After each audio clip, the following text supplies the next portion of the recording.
하나님의 말씀은 이사야서 54장 1절부터 3절입니다. 잉태하지 못하며 출산하지 못한 너는 노래할지어다. 산고를 겪지 못한 너는 외쳐 노래할지어다. 이는 홀로 된 여인의 자식이 남편이 있는 자의 자식보다 많음이라 여호와께서 말씀하셨느니라. 내 장막터를 넓히며 내 처소의 휘장을 아끼지 말고 널리 펴되 너희 줄을 길게 하며 너희 말뚝을 견고히 할지어다. 이는 내가 좌우로 퍼지며 내 자손은 열방을 얻으며 황폐한 성읍들을 사람 살 곳이 되게 할 것임이라. 아멘. 우리가 주일 낮 시간을 통해서 최근에 포도나무 교회 운영 정관을 가지고 살펴보면서 그 앞부분에 우리를 향하신 하나님의 비전에 대해서 살펴보고 있습니다. 조지 바나의 말대로 각 교회는 그 교회를 향한 하나님의 비전을 보고 그 하나님의 비전에 헌신되어야 한다, 이렇게 말하고 있는데, 우리 각 개인뿐만 아니라 교회가 그 교회를 향한 하나님의 비전을 보고 그 비전에 헌신된 삶을 살아야 합니다. 자, 그래서 그걸 시리즈로 쭉 살펴보는 중에 오늘은 8번째 시간인데, 우리를 향하신 하나님의 비전의 또 한 축인 열방에 대해서 살펴보기 원합니다. 여러분, 운영정관 그때 복사에 나눠드린 거 가져오실지 모르겠는데, 제가 하나님의 말씀을 이렇게 전하기 전에 운영정관의 3조 아래 이미 6항부터 8항까지를, 그게 열방에 대한 부분입니다. 한번 읽어보겠습니다. 여기 화면으로 나갈 텐데요, 한번 보시면 6항, 우리는 하나님이 주신 오는 세대와 열방을 책임지는 교회를 우리의 영구표어로 삼고 하나님이 주신 이 비전들에 대해 책임지는 자세로 임한다. 그 아래 1, 이 표어를 실천하기 위해 우리는 3대 실천사항을 가진다. 3대 실천사항이 잘 실현되면 하나님의 회복과 부흥의 역사는 이 시대와 오는 세대에서, 그리고 이 나라와 열방 가운데서 지속될 것이다. 이 3대 실천사항, 그 중에 하나, 교회가 회복되는 데 필요한 하나님의 길을 각 분야별로 정리한다. 이 각 분야별로 다른 사람들을 하나님의 길로 세울 수 있는 일꾼들을 양성한다.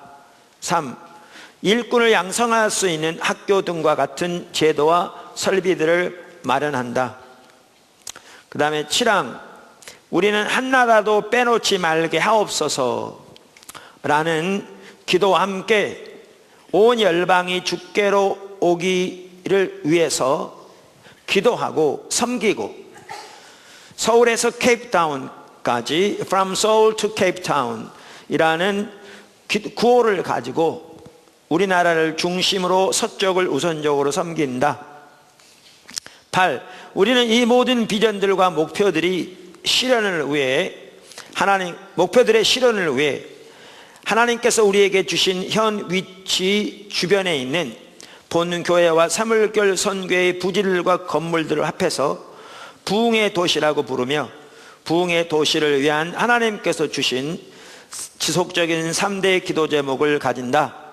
3대 기도 제목, 하나, 이것이 하나님께서 영광으로 임하시는 거룩한 곳이 되게 하소서. 둘, 이곳이 지속적으로 하나님과의 만남의 장소가 되게 하소서. 셋, 이곳이 열방으로 나갈 일꾼들이 세워지는 곳이 되게 하소서. 아멘. 이 내용들은요, 우리가 그저 머리를 짜서 좋은 단어들을 모아서 집대성한 게 아니고요, 하나님께서 구체적으로 우리를 인도하신 내용들을 요약해 놓은 겁니다. 여러분들이 지금 이 내용을 들을 때 별 실감이 안 날 수 있습니다. 여러분 옛날에 E.T. 영화 보셨나요? E.T. E.T. 영화가 나왔을 때요, 제가 그 당시에 미국에서 공부하고 있었는데, 슈퍼마켓이건 아니면 뭐 이런 스토어에 가면 E.T. 그게 쫙 있었거든요. 그 영화 보기 전까지 그거 봐도요, 아무런 감격도 없어요. 이상하게 생긴 모양에. 근데 그 영화를 보고 나면 전혀 다르게 느껴집니다. 여러분이 이 지금 들은 내용들 별 의미 없이 들릴 수 있어요. 근데 오늘 설교를 듣고 나면 이 내용이 전혀 다르게 보여질 수 있습니다. 그래서 오늘은 하나님께서 우리에게 보이신 하나님의 비전 중에 한 중대한 축인 열방에 대해서 살펴보기 원합니다. 먼저 우리 하나님의 말씀으로 이 부분에 대한 것을 먼저 정리하기 원합니다. 첫째, 열방은 하나님께서 예수님에게 주신 유업입니다. 매우 중요합니다. 열방은 하나님께서 예수님에게 주신 유업입니다. 성경 여러 곳에서 볼 수 있는데 우리가 시편 2편에서 이 부분을 잘 볼 수 있습니다. 시편 2편, 특별히 시편 2편은 그 왕으로 오실 메시아에 관해서 예언하는 시편입니다. 왕으로 오실 메시아에 관해서 예언하는 시편입니다. 7절을 보시면 내가 여호와의 명령을 전하노라. 여호와께서 내게 이르시되, 여기에 나는 누구냐? 왕으로 오실 메시아를 가리킵니다. 여호와께서 내게 이르시되 너는 내 아들이라. 오늘 내가 너를 낳았도다. 그러니까 예수님께서 물에서 침례를 받고 올라오실 때에 하늘이 열리고 성령님이 그 위에 비둘기 형체로 임하실 뿐만 아니라 하늘에서 음성이 들렸잖아요. 그러면서 너는 내 사랑하는 아들이요, 이렇게 말씀하셨는데 바로 이 구절을 의미하는 겁니다. 예수님이 왕으로 오실 메시아로서 이 언약의 성취로 오신 분을 보여주는 거고요.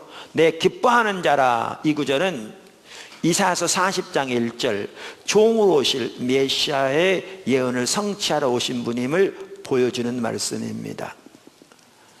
자, 그래서 이 시편 2편의 여기에 나는, 7절에 나는 왕으로 오신 메시아를 가리킵니다. 그러면서 8절 이렇게 말씀하십니다. 내게 구하라. 내가 이방 나라를 내 유업으로 주리니, 다시 말하면 열방을 내 유업으로 주리니 내 소유가 땅끝까지 이르리로다. 그러니까 이 구절을 보아도 알 수 있듯이 열방은 하나님께서 예수님에게 주신 유업입니다. 그리고 이 유업은 반드시 성취될 그 약속은 반드시 성취될 약속입니다.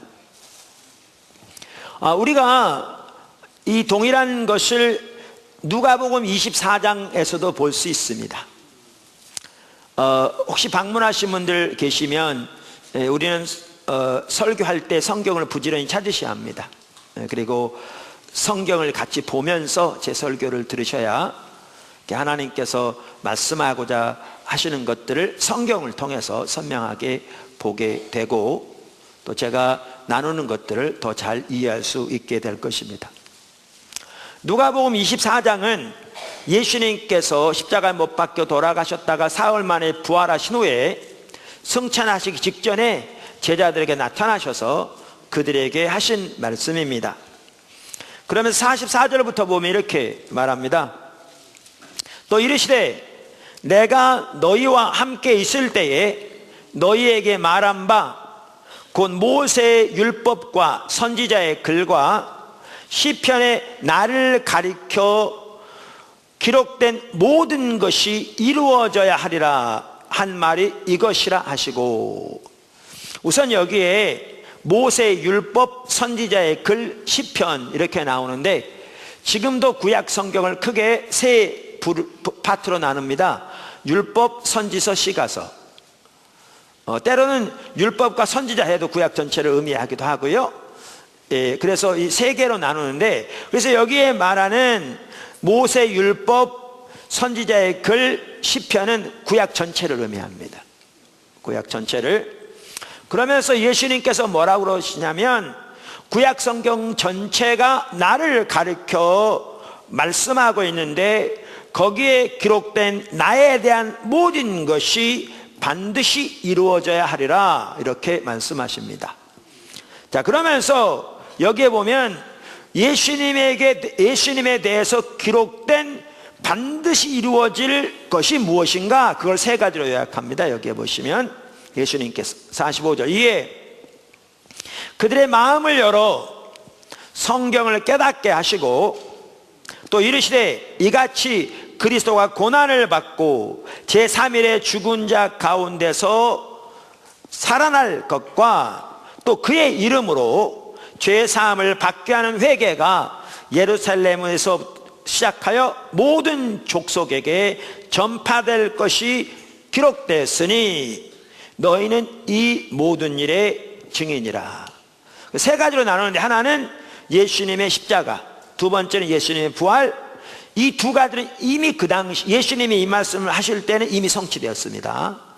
그러면서 세 번째는 이제 이 구원의 복음이, 이 회개의 복음이 이제 예루살렘에서 땅끝까지 모든 족속에게 전파될 것이라고 말씀하시면서 바로 그 제자들에게 너희가 이 일의 증인이라, 이렇게 말씀하고 있습니다. 그러니까 이러한 구절들을 보아도 알 수 있듯이 열방은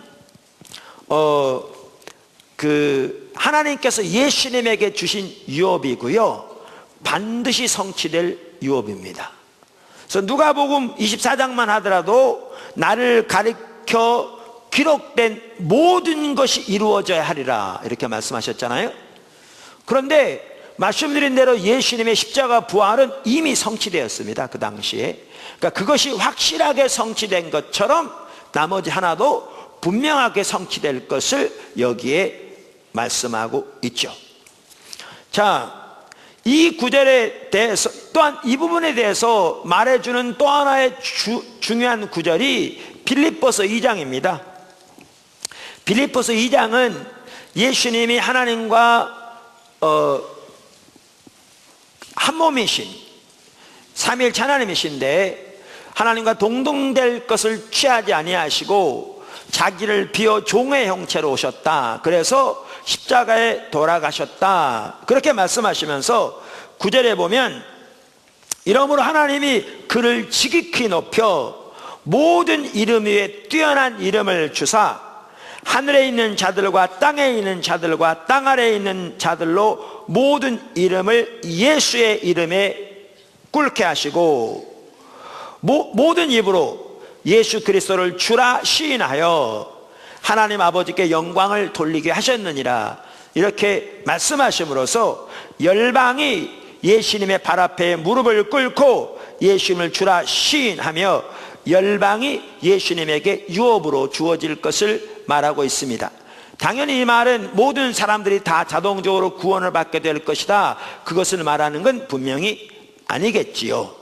그러면서 히브리서 2장에는 이 하나님의 유업이 지금 현재는 다 성취된 것은 아니지만 이것이 성취되어 가고 있다, 이렇게 말씀하고 있습니다. 히브리서 2장 6절 이하를 보면 그 부분을 볼 수 있습니다. 자, 읽어보겠습니다. 그러나 누구인가가 어디에서 증언하여 이르되, 이 말씀은 시편 8편 4절에서 6절을 인용한 말입니다. 사람이 무엇이기에 주께서 그를 생각하시며 인자가 무엇이기에 주께서 그를 돌보시나이까. 그를 잠시 동안 천사보다 못하게 하시며 영광과 존귀로 관을 씌우시며 만물을 그 발 아래 복종하게 하셨느니라 하였으니, 만물이 그에게 복종하게 하셨은즉 복종하지 않는 것이 하나도 없어야 하겠으나, 지금 우리가 만물이 아직 그에게 복종하고 있는 것을 보지 못하고 오직 우리가 천사들보다 잠시 동안 못하게 하심을 입은 자 곧 죽음의 고난 받으심으로 말미암아 영광과 존귀로 관을 쓰신 예수를 보니 이를 행하심은 하나님의 은혜로 말미암아 모든 사람을 위하여 죽음을 맛보려 하심이라. 그러니까 시편 8편 4절에서 6절에 인용된 대로 예수님이 천사보다 낮게 인간으로 오셔서 고난을 받으셨으되 그것을 통해 영광과 존귀로 관을 씌우셨고 만물이 그 예수님에게 유업으로 주어졌는데 지금 현재 모든 만물이 그 발 앞에 무릎을 꿇고 그를 주라 시인하는 일은 아직 일어나고 있지 않지만 그를 향하여 달려가고 있다, 이렇게 말하고 있습니다. 여러분, 열방이요, 하나님이 예수님에게 주신 유업입니다. 이건 성경에 명명백백합니다. 사실 제가 이 시리즈가 끝나면 기초성경 공부 3권으로 다시 돌아가서 거기에서 이제 교회에 대한 부분도 살펴볼 것이고요, 또 영적 전쟁에 대해 살펴볼 것입니다. 근데 영적 전쟁의 가장 핵심이, 우주적인 전쟁의 가장 핵심이 이 예수님께 돌아갈 유업을 놓고, 그래서 만물이 주님의 발 앞에 엎드려 그를 주라 시인하고 그분 앞에 예배하고 고백하는 일을 대적하는 사단의 세력들과의 영적 전쟁입니다. 이 부분이 핵심입니다. 이제 앞으로 보시게 될 겁니다. 그래서 열방은 하나님께서 예수님에게 주신 유업입니다. 아멘. 두 번째, 하나님께서 예수님에게 주신 모든 유업은 우리가 공동으로 상속받습니다.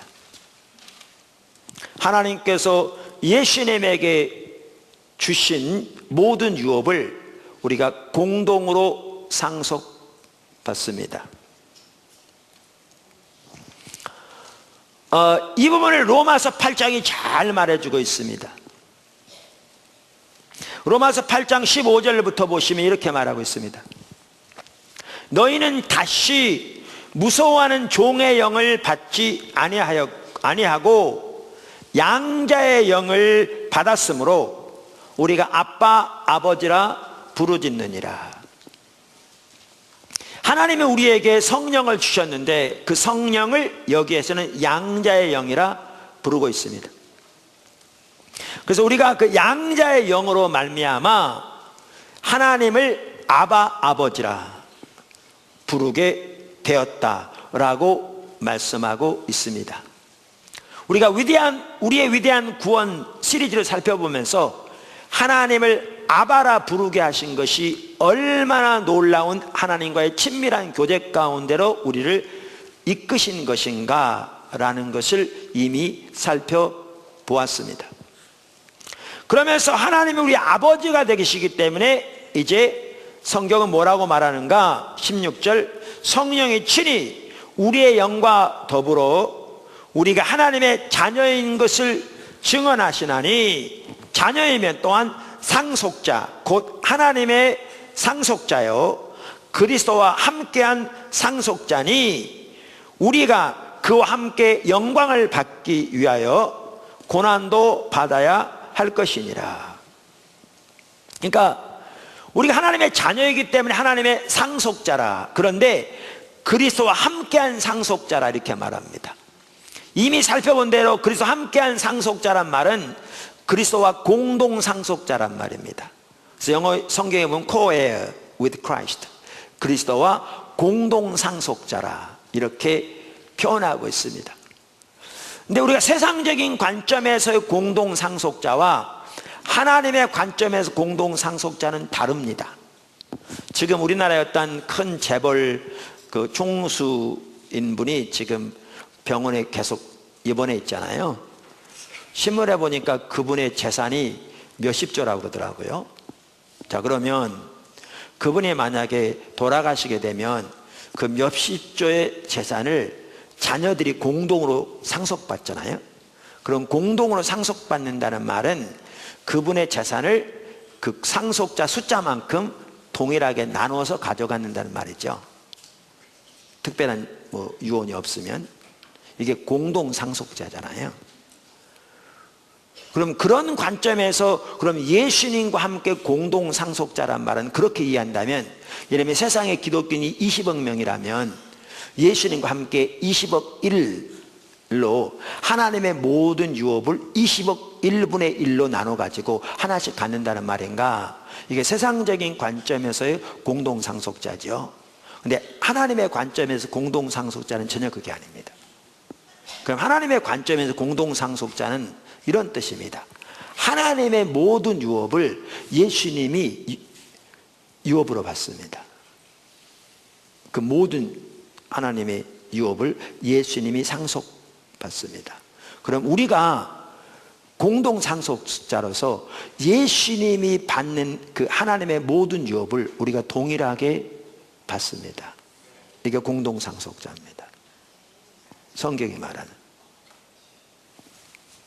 사실 이건 어마어마한 얘기입니다. 그래서 부활의 몸, 영원한 하늘나라를 포함해서 하나님의 아들 예수님에게 주시는 하나님의 모든 것을 우리가 공동으로 다 상속받는 것입니다. 우리가 하나님의 아들이라는 용어를 들어도, 그리고 하나님의 유업이라는 용어를 들어도 왜 우리는 감격이 없는가? 우리가 하나님과 동행하면서 살아가면 하나님이 예수님에게 주신 그 모든 유업을 우리가 공동으로 상속받게 돼 있고요.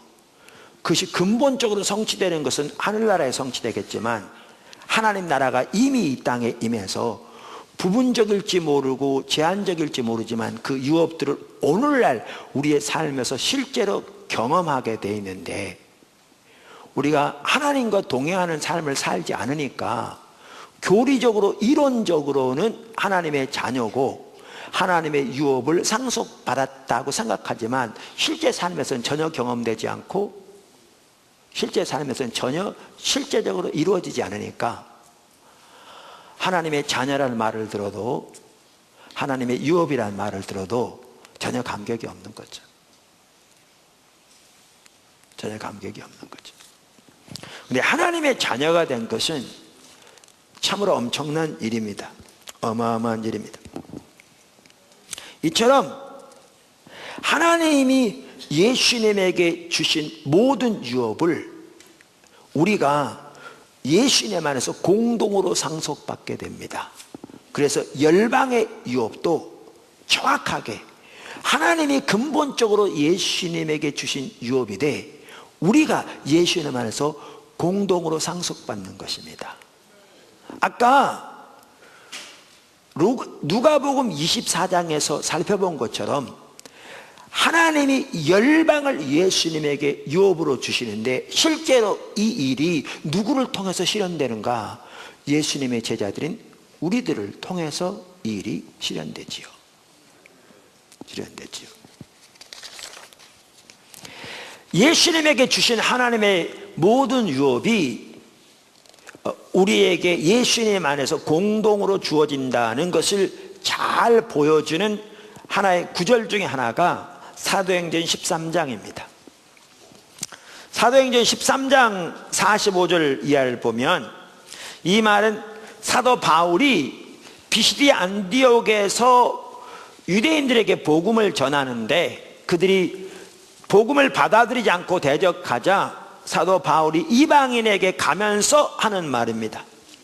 이방인에게 가면서. 그러면 45절부터 이렇게 말합니다. 유대인들이 그 무리를 보고 시기가 가득하여 바울이 말한 것을 반박하고 비방하거늘 바울과 바나바가 담대히 말하여 이르되 하나님의 말씀을 마땅히 먼저 너희에게 전할 것이로되 너희가 그것을 버리고 영생을 얻기에 합당하지 않은 자로 자처하기로 우리가 이방인에게로 향하노라. 그러면서 이방인에게로 향한다고 말하면서 사도 바울이 뭐라고 말을 이렇게 말하죠. 주께서 이같이 우리에게 명하시되 내가 너를 이방의 빛으로 삼아 너로 땅끝까지 구원하게 하리라 하셨느니라 하니, 이방인들이 듣고 기뻐하여 하나님의 말씀을 찬송하며 영생을 주시기로 작정한 자는 다 믿더라. 그러니까 여기에 보시면 사도 바울이 이방인에게 가면서 하나님이 우리에게 이렇게 명하셨다 그러면서 여기 인용하는데요, 이 인용하는 말씀이 성경 구절을 인용하는 겁니다. 그러니까 내가 너를 이방의 빛으로 삼아 너를 땅끝까지 구원하게 하리라 이렇게 하셨다 이렇게 말하잖아요. 이게 지금 성경 구절을 인용한 겁니다. 어느 성경 구절을 인용한 것이냐? 이사야서 42장 6절과 이사야서 49장 6절을 인용한 겁니다. 그러니까 이사야서 42장 6절과 이사야서 49장 6절에 정확하게 이 내용이 들어있습니다. 42장 6절을 보면 이렇게 나와 있습니다. 나 여호와가 의로 너를 불렀은즉 내가 네 손을 잡아 너를 보호하며 너를 세워 백성의 언약과 이방의 빛이 되게 하리니. 49장 6절은 그가 이르시되 내가 나의 종이 되어 야곱의 지파들을 일으키며 이스라엘 중에 보존된 자를 돌아오게 할 것은 매우 쉬운 일이라. 내가 또 너를 이방의 빛으로 삼아 나의 구원을 베풀어서 땅끝까지 이르게 하리라. 여기에 나온 말입니다. 자, 그런데 여기에 중요한 게 뭐냐 하면 여기 이사야서 42장 6절, 이사야서 49장 6절 이 두 구절 모두 메시아에 대한 예언이라는 겁니다. 그러니까 이사야 하반부, 이사야 40장부터 66장까지 보면 고난의 종으로 오실 메시아에 대해 예언되어 있습니다. 그 고난의 종으로 오신 분이 예수님입니다. 메시아인. 그리고 그 고난의 종으로 오실 메시아에 대한 그 예언이 네 구절이 있습니다. 이걸 종의 노래라고 부릅니다. 그런데 이 42장 6절도 그 앞절부터 49장 6절도 그 앞절부터 모두 그 네 개의 종의 노래 중에 두 구절입니다. 그래서 이 구절들은 예수님에 관한 예언입니다. 여기에 너는 예수님을 가리킵니다. 그러니까 하나님이 고난의 종으로 오실 메시아를 이렇게 백성의 언약으로 삼으며 이방의 빛이 되게 하고 예수님을 이방의 빛으로 삼아서 하나님의 구원을 땅끝까지 이렇게 하시겠다, 그 내용입니다 지금. 근데 지금 사도 바울이 뭐라고 말하냐면 하나님이 우리에게 이렇게 명령하셨다 그러면서 이 구절을 인용하는 겁니다. 이 구절을. 그러면 사도 바울은 이건 메시아에 관한 예언인데 하나님이 이 구절을 자기에게 주셨다고 주장한다면 그럼 자기가 메시아란 말이냐? 전혀 아니죠. 사도 바울의 내용에 보면 그 말은 상상할 수 없는 내용입니다. 그는 자기가 그리스도의 종인 것을 수없이 많이 반복하여 표현하고 있습니다. 그리스도의 보내심을 받은 사도인 것을 분명하게 말하고 있습니다. 그럼 이 구절은 그 구절이 아닙니다. 그래서 페트라 주석만 하더라도요 이 구절을 이렇게 썼더라고요. 제가 보니까 이 인용구는 이사야 42장 6절 49장 6절에서 발췌되는 것이다. 이 이사야의 말씀은 메시아에 대한 예언으로서 하나님께서 직접적으로 바울과 바나바에게 하신 말씀은 아니다. 그러니까 메시아란 말은 아니다, 그 뜻이다, 그 얘기입니다. 하지만 바울에 대해 하나님께서 아나니아에게 예언하신 내용과 연관지어 볼 때 가로 열고 9장 15절 사도행전 가로 닫고 이는 이방인의 사도로 부르심을 받은 바울에게 적절히 적용될 수 있다 하겠다. 즉 바울은 이사야서 42장 6절 49장 6절에 예언된 내용을 전파하는 자로 자신들이 선택되었음을 증명하기 위해 그 구절을 인용했을 것이다. 근데 여기에 보면 명백하게 뭐라고 사도 바울이 사실은 표현했냐면 주께서 우리에게 명하시되 그랬거든요. 말씀하셨다는 거예요. 그럼 이걸 어떻게 이해할 수 있는가? 아까도 말씀드렸잖아요. 하나님이 예수님에게 주신 모든 유업은 하나님 안에서 우리가 공동으로 상속받습니다. 특별히 여기 보십시오. 특별히 아까 아나니아에게 예언하신 내용과 연관점이 일치된다 그랬잖아요. 그러니까 우리가 영적 랜드마크에 대해서 이번에도 말씀드렸는데, 이 랜드마크란 말은 여러 가지를 의미하지만 그 중에 하나는 특별한 사건을 의미하기도 한다.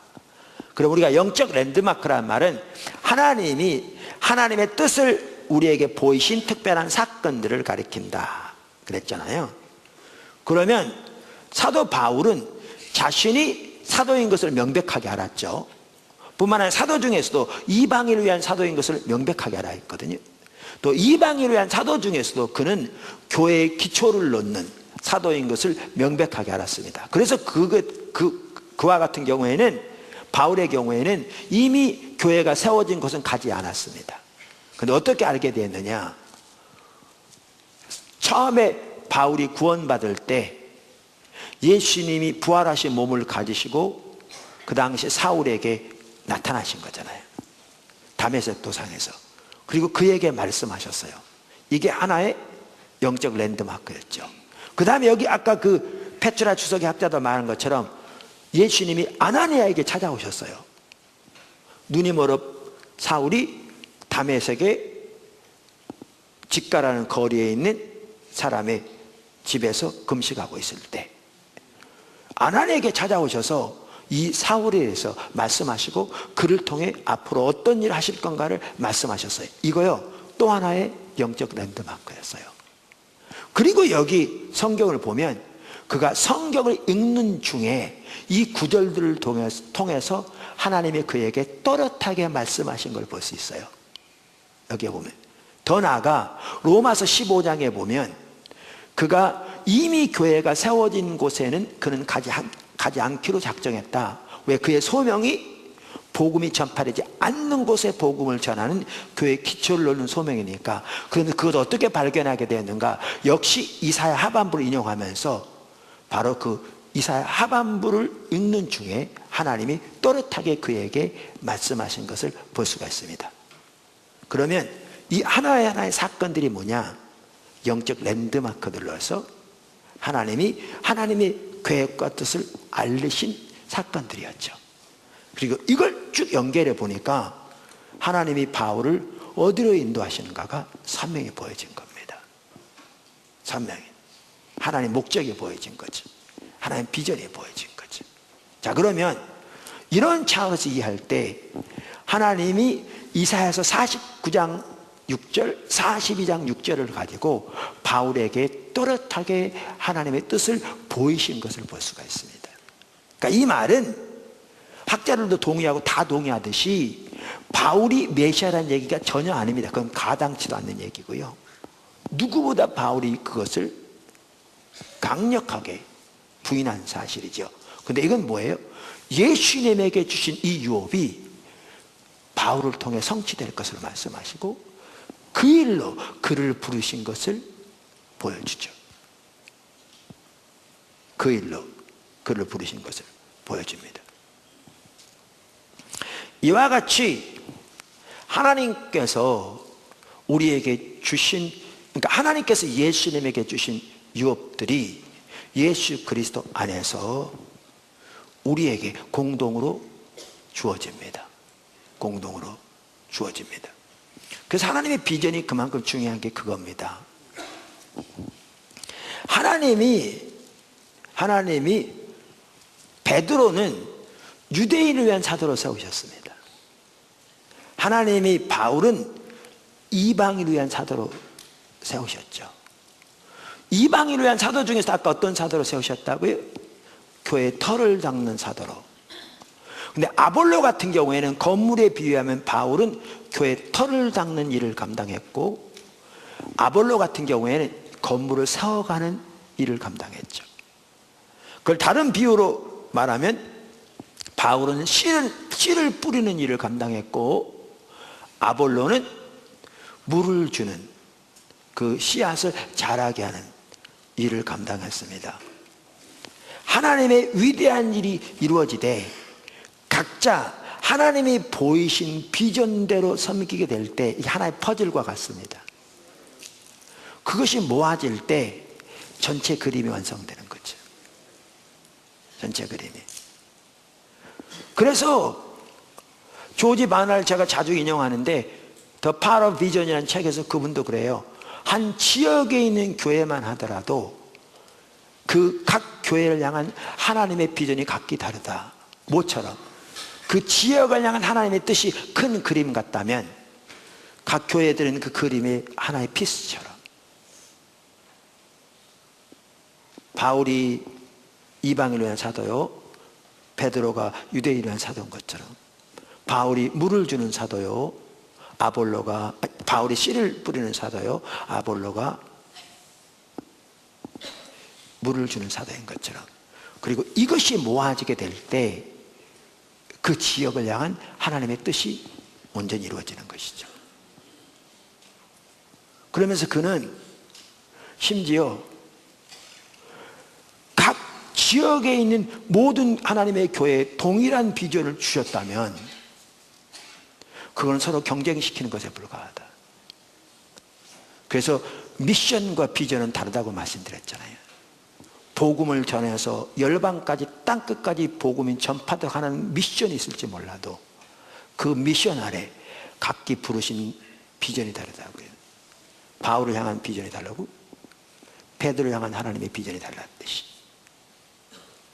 그래서 포도나무 교회만 하더라도 우리를 향하신 하나님의 비전을 보고 따라가야 한다고요. 그래서 이걸 살펴보고 있는 거죠. 우리를 향한 하나님의 비전. 그리고 우리는 그 부분만 충실하면 됩니다. 나머지는 다른 단체나 교회나 사람들을 통해서 비전을 이루심으로 이것이 하나의 퍼즐처럼 모아지게 되면 전체 그림이 완성될 것이기 때문에 그렇습니다. 근데 조지 바나 말대로 우리가 이미 나눴습니다만 안타깝게도 이렇게 하나님의 비전을 따르는 교회가 많지 않다. 그렇게 말하고 있죠. 자, 세 번째, 열방은 신약의 교회에 주신 하나님의 유업입니다.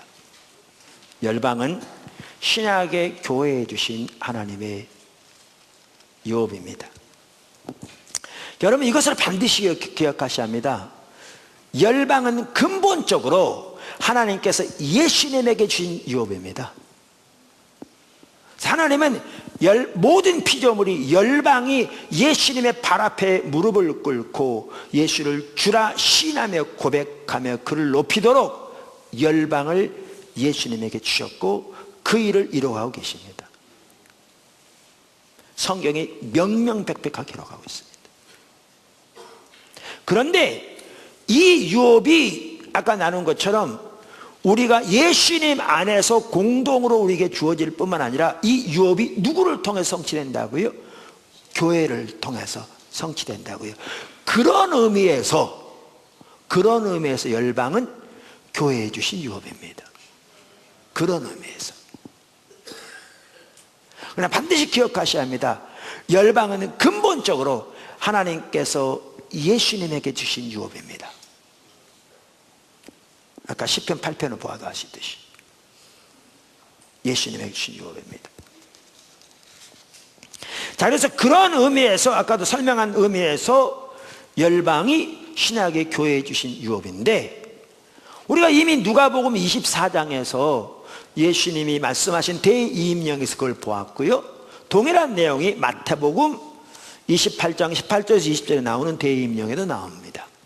거기서 예수님께서 승천하시기 바로 직전에 이렇게 말씀하시죠. 예수께서 나와 말씀하여 이르시되 하늘과 땅의 모든 권세를 내게 주셨으니 그러므로 너희는 가서 모든 민족을 제자로 삼아 아버지와 아들과 성령의 이름으로 침례를 베풀고 혹은 세례를 베풀고 내가 너희에게 분부한 모든 것을 가르쳐 지키게 하라. 볼지어다 내가 세상 끝날까지 너희와 항상 함께 있으리라 하시니라. 그리고 성경 다른 곳에 보면 모든 민족에게 복음이 증거되어야 하리니 그때야 비로소 끝이 오리라. 이렇게 말씀하심으로써 이 일이 반드시 성취될 것을 예수님이 오시기 전에 성경은 말하고 있습니다. 아멘. 자, 그래서 열방은 한편으로 설명한 그런 의미에서 신약의 교회에 주신 유업입니다. 자, 마지막으로 네 번째, 하나님의 말씀을 살펴보는 네 번째 마지막입니다. 교회가 십자가의 복음에 세워질 때 하나님의 유업이 교회에 주어집니다. 그러니까 하나님의 교회는 우리가 이번 시리즈에서도 여러 차례 살펴봤듯이 하나님이 의도하신 하나님의 교회는 교회가 철저하게 예수 그리스도의 터 위에 세워지는 것입니다. 그래서 사도 바울이 고린도서 3장 11절에서 내가 닦아놓은 터 외에 다른 터는 없다. 그러니까 다른 교회의 기초가 없다. 그러면서 그 기초는 예수 그리스도라. 그렇게 말했습니다. 자, 그런데 교회의 기초가 예수 그리스도라는 말을 우리는 너무나 당연히 잘 압니다. 근데 교회의 기초가 예수 그리스도가 되려면 고린도전서 1장 30절과 고린도전서 2장 2절이 되어야 한다. 그렇게 말씀드렸습니다. 무슨 말인가? 고린도전서 1장 30절, 예수는 하나님께로부터 나와서 우리에게 지혜와 거룩함과 의로움과 구원함이 되셨다. 이미 설명드렸어요. 그러니까 예수님이 우리에게 지혜와 의로움과 거룩함과 구원함이 되시는 삶이 실제로 되어야, 그래야 비로소 교회의 기초는 예수 그리스도가 되는 것입니다. 우리가 말로는 교회의 기초는 예수 그리스도라 이렇게 말하면서 예수님이 우리의 의로움과 구원함과 거룩함과 지혜가 되는 삶이 실제로 안 되면 교회의 기초는 예수 그리스도가 아닙니다. 우리의 육신이고 우리의 세상적인 지혜고 사람들의 의견이고 자기 의지, 예수님의 교회의 기초가 아닙니다. 근데 예수 그리스도가 우리의 지혜와 구원함과 의로움과 거룩함이 되시는 삶은 우리가 반드시 살아야 할 삶입니다. 우리가 실제로 그 삶을 살면 너무나 놀라운 십자가의 능력이 우리 삶 속에 함께 할 겁니다. 그 삶이 되어지려면 우리 자신의 육신을 의지하는 것, 행동을 의지하는 것, 세상을 의지하는 것이 배설물로 여겨지고 예수 그리스도만이 우리가 의지하는 유일한 지혜요, 의요, 거룩함이요, 구원함이 되시는 것을 말합니다. 이게 성경이 말하는 우리의 기독교 신앙입니다. 이 부분을 다시 자세히 설명할 시간이 없습니다. 이번에도 많이 했습니다. 그리고 그거와 같이 가는 게 뭐냐? 고린도서 2장 2절입니다. 십자가 못 박힌 예수 그리스도를 아는 것이 우리의 유일한 목표와 목적이 되는 삶. 사실 이 둘이 분리되지 않습니다. 우리의 신앙은 한마디로 말하는 하나님과 친밀한 교제이기 때문에, 그래서 예수님 그분을 아는 것이 우리 인생의 유일한 목표와 목적되는 삶은 우리 신앙의 가장 핵심적인 부분입니다. 그래서 모세가 그 삶을 살았고 다윗이 그 삶을 살았고 바울이 그 삶을 살았습니다. 그런데 예수님이 우리의 유일한 목표와 목적된 삶을 사는 가운데 하나님과의 친밀한 교제 가운데 있어야 예수님이 우리의 의가 되시며 거룩함 되시며 구원함 되시는 삶도 비로소 가능합니다. 내년이 종교개혁 500주년 기념인데 종교개혁의 가장 핵심은 믿음으로 말미암은 의입니다. 한 가지가. 근데 믿음으로 말미암은 의를 다른 말로 표현하면 예수님이 우리의 의로움 되시는 사람입니다. 근데 예수님이 우리의 의로움 되려면 우리가 의지하는 모든 우리 자기의 육신 의지하는 것을 배설물로 여기고 예수님만을 우리가 우리의 의를 위해 의지하는 것을 의미합니다. 거기에는 내 속에는 내가 의지하고 하나님 앞에 나갈 어떠한 선한 것도 없음이 선명히 인식되어지고, 그러기에 날 위해 십자가에 돌아가신 예수님이 나의 의인 것이 선명히 인식되어져서 내 모든 의를 걸레처럼 벗어던지고 오직 예수 그리스도의 의만을 의지해서 하나님 앞에 순간순간 서는 것이 믿음으로 말미암은 의입니다. 근데 이 삶이 되어지려면 성령의 조명이 필수인데, 그래서 하나님과 친밀한 관계 가운데 있을 때에 비로소 이 삶이 가능합니다. 그래서 여러분, 루터, 켈빈, 그들 모두는 믿음으로 말미암은 의를 말할 때 그 의는 하나님과의 관계에서 나온 의였습니다. 근데 오늘날 우리는 때로는 개혁주의 신앙이라고 말하면서 하나님과 관계는 소홀히 한 채 믿음으로 말미암은 의라는 교리만 앵무새처럼 외치니까, 교리는 외칠지 몰라도 그 능력은 우리에게서 오래전에 사라지고 오늘날 교회 안에 육신을 의지하는 것, 육신을 위한 자부심, 그야말로 공중의 먼지보다 많을 만큼 가득한 이 시대가 되어버렸습니다. 그러니까 십자가의 능력은 소멸되고 육신만 살아 움직이는 가운데 사람들의 모임으로 전락해버린 것이 교회가 되어버렸습니다. 이것이 교회의 기초입니다. 포도나무 교회가 반드시 그 삶을 살아야 합니다.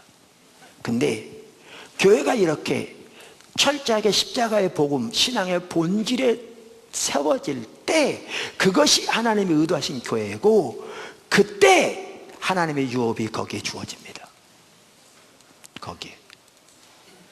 이것을 잘 보여주는 성경 구절이 갈라디아 4장입니다. 여러분, 갈라디아 교회는 사도 바울이 복음을 전해서 오직 십자가의 터 위에 세워졌는데, 거짓 사도들이 와서 예수님이 십자가만 가지고 부족하다, 예수를 믿는 믿음의 추가로 할례를 받아야 한다, 그러니까 예수를 믿는 믿음 더하기 육체를 의지하는 것을 가르치는, 그래서 하나님의 은혜에서 떨어지게 되고 주님의 십자가는 아무런 효력이 없게 되고 다시 육체로 전락하고 마니까 그들을 돌이키기 위해 사도 바울이 절규하는 심령으로 편지를 쓴 것이 갈라디아서입니다. 그러면서 갈라디아 4장에 보면 아브라함의 두 아들 이삭과 이스마엘을 두 종류의 신앙책에 비유하면서 이삭을 십자가의 복음에, 그러니까 오직 예수가 교회의 기초가 되는 그 삶에, 그러니까 고린도서 1장 30절과 2장 2절이 포함된 고린도서 3장 11절, 예수가 교회의 기초가 된 그 삶에 비유하고 그 신앙에 비유하고, 이스마엘이 그 당시 팽배한 거짓 사도들에 전파된 예수 더하기 육신을 의지하는 율법주의, 인본주의로 전락해버린 그 가짜 신앙에 비유하면서 갈라디아 4장 27절에 보면 이사야서 54장 1절을 인용합니다. 기록된 바 잉태하지 못한 자여 즐거워하라, 산 거를 모르는 자의 소리질러 외치라, 이는 홀로 사는 자의 자녀가 남편인 자의 자녀보다 많음이라. 인용하면서 이 약속이 누구에게 주어지는가? 이삭의 무리에게 주어진다. 십자가의 복음의 선, 참된 교회에 주어진다. 성경이 뭐라고 말하느냐? 아브라함 때 말하던 육체를 따라 난 자, 육체를 의지하는 자, 육체를 자부심을 갖는 자, 그게 거짓 신앙책이라니까. 그 당시 팽배한 잘못된 신앙, 잘못된 복음. 그들이 성령을 따라 난 자를 박해한같이 오늘날도 그러하다. 그러니까 사도 바울이 이렇게 말하잖아요. 내가 할례를 청한 왜 지금까지 핍박을 받겠느냐. 이걸 보면 그 당시 왜곡된 신앙이 전 세계에 가득했던 걸 볼 수 있고요, 사도 바울이 오직 예수, 오직 믿음만을 전하니까 많은 핍박이 있었던 걸 볼 수 있습니다. 지금까지도 육체를 따라 난 자가 성령을 따라 난 자를 박해한다. 그러면서 성경이 뭐라고 말하느냐? 여종과 그 아들을 내쫓으라고 하지 않았느냐? 그런 것처럼 너희 가운데서 그 거짓 신앙책을 버려야 한다. 육체를 의지하는 것을 내쫓아야 한다. 오직 예수, 오직 그리스도가 의가 되신 삶, 그리스도가 우리의 삶의 목표가 되는 그 삶, 교회의 터 위에 십자가의 복음으로 돌아와야 한다. 그러면서 이스마엘과 하갈은 유업을 얻지 못한다, 이렇게 말하고 있잖아요. 이걸 보면 교회가 철저하게 예수 그리스도 터 위에 세워질 때에만 비로소 하나님의 유업이 주어집니다. 왜 오늘날 교회 가운데 하나님이 주신 그 놀라운 유업들이 구호와 이론만 남아있고 실제가 거두어져 있으니까 교회가 오직 예수 그리스도의 터 위에 세워지는 삶에서 떠났기 때문에 그렇습니다. 한마디로 말합니다. 갈라디아 교회처럼 되어버렸습니다. 우리가 말로는 예수 그리스도를 믿는다고 말하지만 한 사람 한 사람이 가지고 있는 의지하는 자부심은 온갖 세상적인 것들로 가득합니다. 사도 바울은 언급조차 하지 않는, 사도 바울은 그들을 개들의 향학자들이라고 말하는데, 그러니까 그 유업이 소멸되는 거죠. 구호만 남아있는 거죠. 이론만 남아있는 거죠. 교리만 남아있는 거죠. 실제가 사라져버린 거죠. 그러면서 사도 바울이 돌아오라고 절규하고 있습니다. 갈라디아서 전체 내용이 그겁니다. 내가 다시 해산하는 수고를 한다. 너희가 여태까지 성령으로 시작했다 육체로 다시 마치겠느냐, 여태까지 수고한 것이 헛되게 되었느냐, 이렇게 말하고 있죠. 그래서 여기를 보아도 교회가 철저하게 십자가의 복음에 세워질 때 하나의 모든 유업이 그 교회 가운데 주어집니다. 이것을 사도 바울은 한마디로 이렇게 표현합니다. 고린도서 1장 20절에서 하나님의 약속은 얼마든지 그리스도 안에서 예니 그런즉 그로 말미암아 우리가 아멘하여 하나님께 영광을 돌리게 하느니라. 이 말은 예수만 믿으면 자동적으로 하나님의 모든 약속이 성취된다는 말이 아닙니다. 성경 어디에 기록되어 있습니까? 그렇게 만약 그렇다면 다른 모든 성경 아무 필요가 없죠. 그냥 예수를 믿는다고 하면 되는 거죠. 성경에서 말하는 예수 그리스도 안에 거하는 삶은 정확하게 십자가 복음과 신앙의 본질을 말합니다. 하나님과 친밀한 교제 가운데서 하나님 행하신 모든 사람으로 동참하는 삶, 오직 예수 그리스도만이 우리 의가 되시고 거룩함 되시고 구원함 되시고 지혜가 되는 삶, 철저하게 하나님의 말씀인 성경의 토대에서 오직 은혜, 오직 믿음, 오직 십자가, 오직 성령한 삶을 사는 삶, 그것을 의미합니다. 그때 하나님의 모든 약속이 이해가 된다. 우리 삶 속에 실제로 이루어진다고 말입니다. 우리 삶 속에 교회 가운데 실제로 성취된다, 그 말이죠. 사실 성경에 말하는 우리의 신앙생활은 너무나 아름답고 영광스럽고 놀라운 겁니다. 그런데 오늘날의 교회는 하나님의 의도하신 신앙의 모습을 떠나니까 아름답고 영광스럽고 놀라운 신앙이 몇 가지 종교적인 의식하는 짐으로 전락해버렸습니다.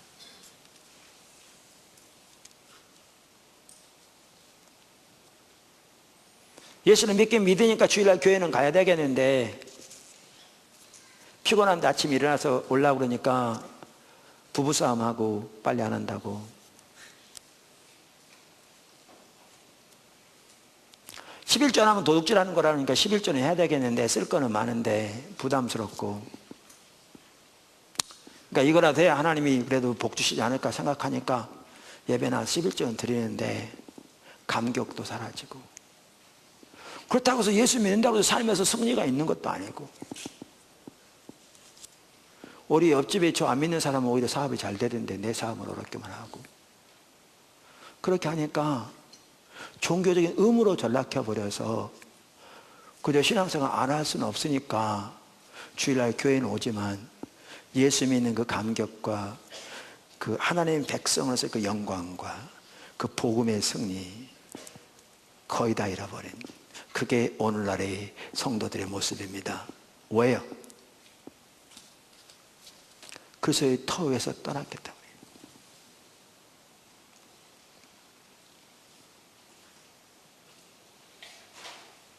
교회가 그리스도의 터 위에서 벗어났기 때문에.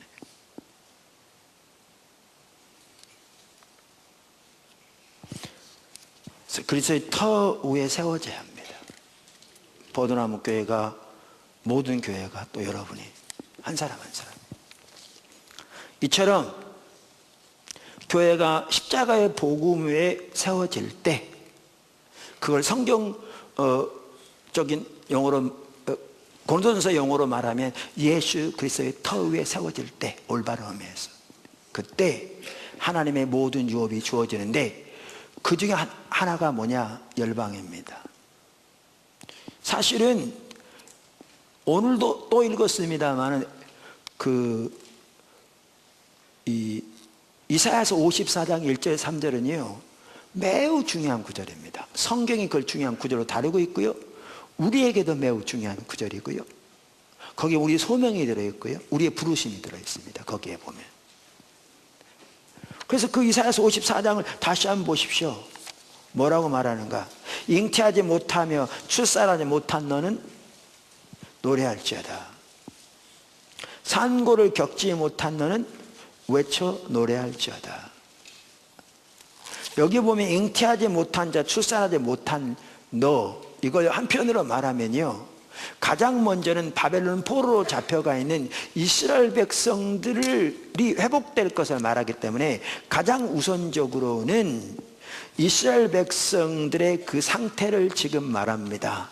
그런데 아까 갈라디아 4장에서도 사도 바울이 이 구절을 인용하고 있는 걸 보아도 알 수 있듯이 이 구절은 단순히 그 당시 이스라엘 백성들의 영적인 상태만을 말하는 게 아닙니다. 그럼 이 말을 뭘 의미하느냐? 오직 하나님만을 믿음으로 의지하여 서려고 할 때, 오직 교회가 예수 그리스도의 터 위에만 서려고 할 때, 오직 우리가 예수님만이 우리가 의지하는 지혜요, 우리가 의지하는 의로움이요, 우리가 의지하는 구원함이요 거룩함이 되는 삶을 살기를 추구할 때, 우리가 예수님을 아는 것이 우리의 유일한 목표와 목적된 삶을 추구할 때 우리에게 반드시 오는 한 가지가 뭐냐? 이 상태가 옵니다. 잉태치 못하며 생산치 못하는, 산고하지 못하는. 왜요? 다루시고 빚으시는 기간이 있거든요. 다루시고 빚으시는 기간이 있어요.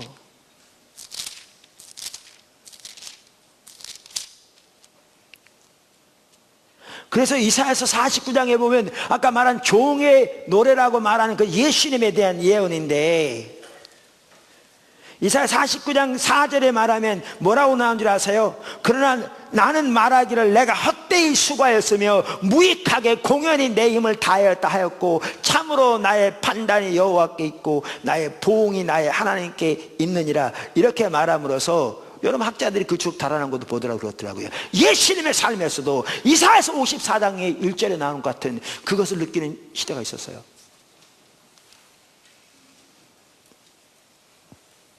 그게 있어요. 빚어가는 과정에서 따라가실 때. 근데 그렇게 주님만 의지하고 정말 주님께만 우리의 목표를 두며 우리의 눈을 들어 주님만 바라보며 그렇게 하나님 말씀하신 그 신앙에 설 때 반드시 뭐가 또 오느냐? 이사야 54장 1절이 반드시 옵니다. 잉태하지 못하며 출산하지 못한 너는 노래할지어다. 산고를 겪지 못한 너는 외쳐 노래할지어다. 왜? 남편 대신 하나님이 임하실 거라 그 말입니다.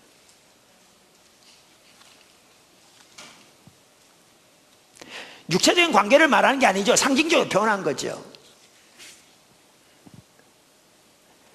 하나님이 오실 것이기 때문에 그래요. 여기 이사야서 54장 제가 1절 3절까지만 읽었는데요, 5절에 뭐라고 말하냐면 4절, 두려워 말라 내가 수치를 당하지 아니하리라. 놀라지 말라 내가 부끄러움을 보지 아니하리라. 내가 젊었을 때 수치를 입겠고 과부 때 치욕을 다시 기억함이 없으리니 이는 너를 지으신 이는 내 남편이시라.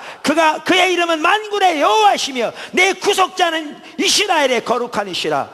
그는 온 땅의 하나님이라. 일컬음을 받으실 것이라. 그분이 오실 거라 그 말입니다.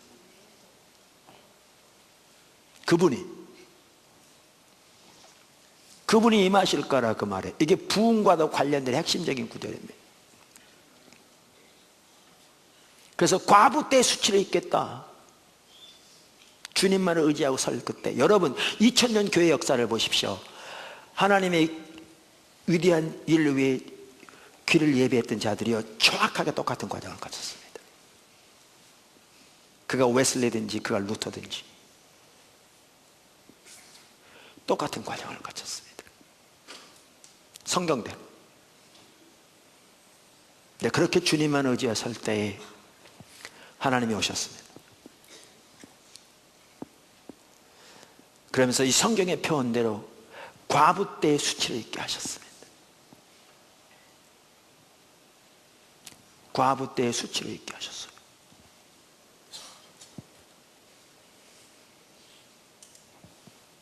이 날이 꼭 옵니다. 그러면서 여기에 내 장막터를 넓히며 내 처소의 휘장을 아끼지 말고 널리 펴되 너희 줄을 길게 하며 너희 말뚝을 견고히 할지어다. 그러면서 그 다음 절에 뭐라고 그래요? 이는 내가 좌우로 퍼지며 내 자손은 열방을 얻으며, 여기 열방 유업에 같이 갑니다. 그러면서 뭐라고 말합니까? 황폐한 성읍들을 사람 살 곳이 되게 할 것이라. 회복과 부흥의 역사가 있습니다. 열방 가운데, 열방 가운데. 그래서 교회가 철저하게 오직 예수의 터 위에, 다른 말하면 십자가의 복음의 토대 위에 세워질 때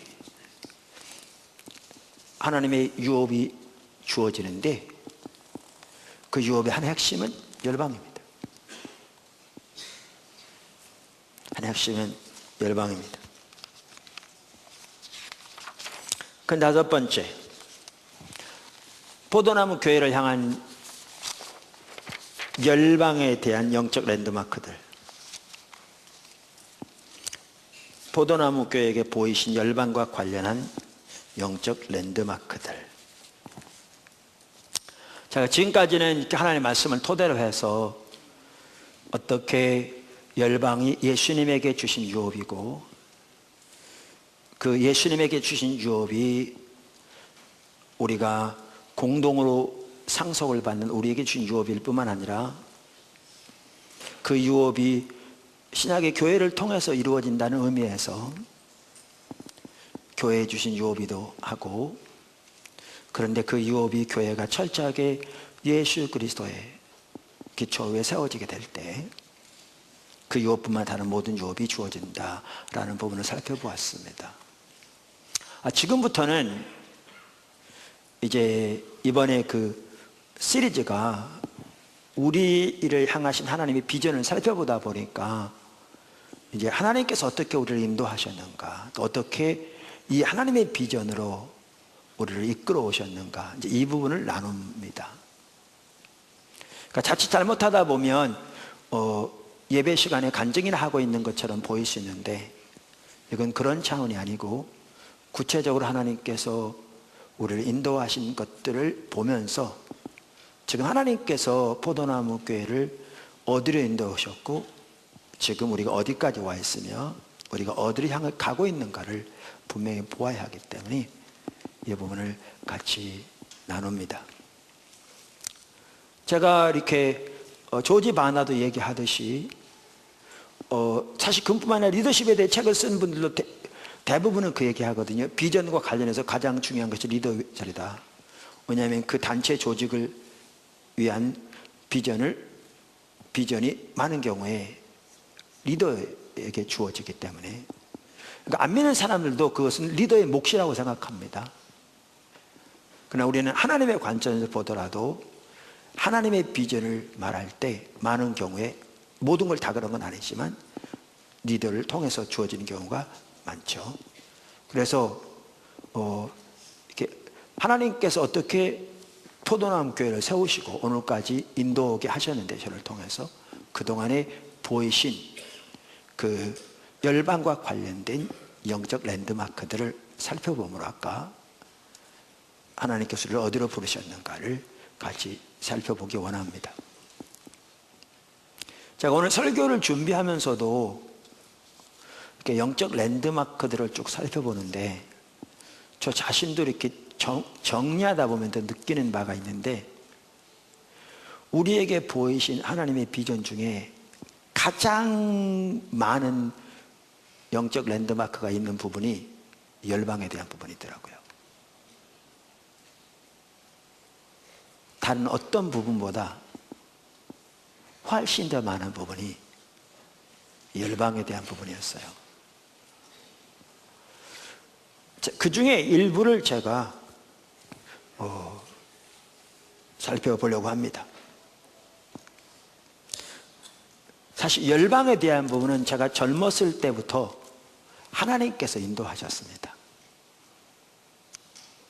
근데 빌리그램 목사님도 우리 한국에 오시고, 그런 때는 100만 명 이상이 여의도 같은 곳에 모여서 이렇게 하나님을 찾고 집회하는 이런 일들도 많이 있었거든요, 그 당시에. 근데 내가 어떤 집회였는지는 기억이 안 납니다. 효창 운동장에서 모였을 때도 빌리그램 목사님 오셨고, 기억이 안 나는데, 그 시점에서 하나님이 저에게 세계 선교에 대한 부분을 뚜렷하게 뜻을 보이셨습니다. 그게 계기가 되어서 제가 세계 선교를 감당하려면 언어가 필요하고, 언어 중에서 영어는 기본적으로 해야 될 것 같아서 혼자서 영어 공부를 시작하면서, 그게 계기가 돼서 하나님이 미국 유학을 말씀하시고, 그래서 미국으로 공부를 하고 가게 되었습니다. 환경적으로는 자주 나는 대로 불가능했는데 하나님 인도하셔서 가게 되었고요. 그래서 저는 대학원을 미국에서 공부했습니다. 그러면서 그 당시에 하나님이 열방을 위해 기도하게 하셨는데, 하나님의 인도하셨다고 말할 수 있을 것 같습니다. 집이 매우 가난해서 먹을 것도 제대로 없는 그 시점인데도 그 어두컴컴한 방에 그렇게 크게 써놓고 기도했던 것 같습니다. 하나님 세계를 저에게 주시옵소서. 젊은이들 하나님의 인도를 따라서 기도하는 것은 반드시 하나님 응답하시잖아요. 우리가 살펴본 대로 성령의 인도를 따르는 기도는 반드시 응답하신다고요. 왜? 성령은 하나님의 뜻을 따라 구하도록 우리를 도우시고, 하나님은 하나님의 뜻을 따라 구하는 기도를 응답하시기 때문에요.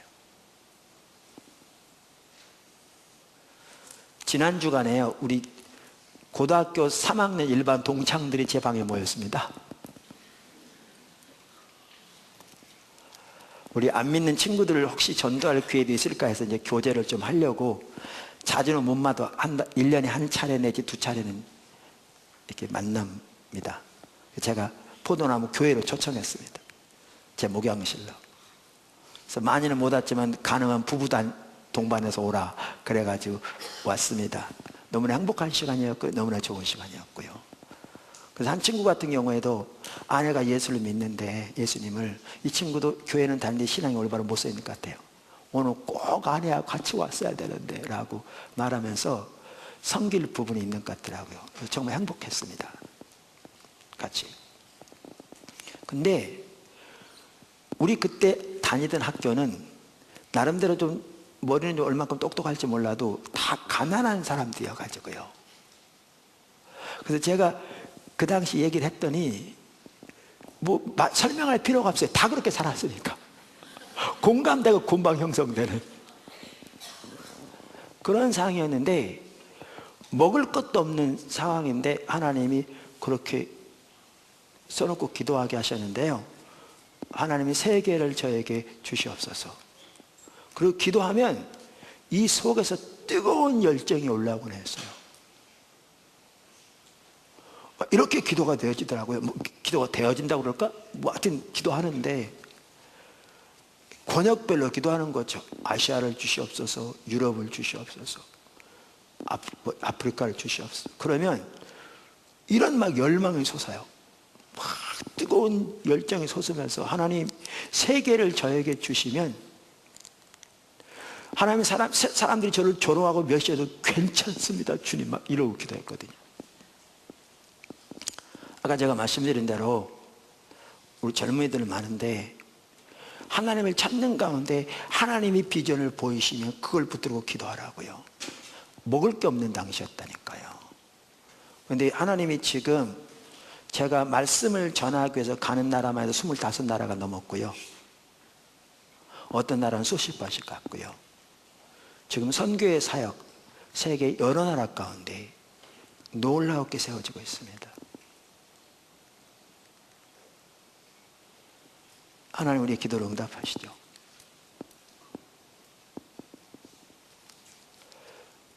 그래서 사실 그때부터 하나님이 일하신 것 같아요. 그때부터. 제가 그 기도를 미국에 이제 공부하러 가서 첫 번째 학기 대학에서 과목을 택하는 중에 한 과목이 discipleship, 제자도라는 과목이었는데 서로 기도 제목을 나누는 시간이 있었습니다. 근데 이제 제 차례가 돼서 저는 한 나라도 빼놓지 않게 기도한다. 거기서부터 나온 겁니다. 주여 한 나라도 빼놓지 않게 하옵소서. 그렇게 말했더니 옆에 있는 백인애가 그 아버지가 꽤 부자였는데 That's hilarious 그러더라고요. 그 정신 나간 소리라 그 얘기입니다. 그때부터 제가 그 기도 그쳤습니다. 왜냐하면 정신 차리고 보니까 정신 나간 소리더라고요. 지 주제를 알아야지. 그 당시만 해도 한국이 얼마나 작은 나라고 세계가 얼마나 큰데 한국에서도 먹을 것도 제대로 없는 그 가난한 사람이 뭐 빽이나 세상적인 지위는 내세울 것도 아무것도 없는 애가 세계 운을 한 자체가 얼마나 정신 나간 소리예요. 그래서 제가 그 기도 끝쳤습니다. 정신 차린 거죠. 근데 포도나무 교회가 세워지고요. 저는 우리나라에 대해서는 이 마음에 열정이 있어요. 하나님, 우리나라 산간 도서벽지리까지 모든 하나님의 예수님의 이름으로 예수님 부르는 하나님의 교회 가운데 하나님의 부흥을 보내주세요. 저도 회복시켜 주세요. 열망했어요. 저는 교회하면 제 마음에 열망이 있어요. 포도나무 교회만 말하는 게 아니에요. 예수님 피로 값주고 사신 하나님의 교회를 말해요. 여러분 중에 하나님의 교회에 대해서 사람 때문에 시험 들어서 부정적인 사고를 가지고 있는 분이 있으면 회개하셔야 돼요. 교회는 하나님의 로망이고요. 그래서 신부고요. 교회의 그 아름다운 이름.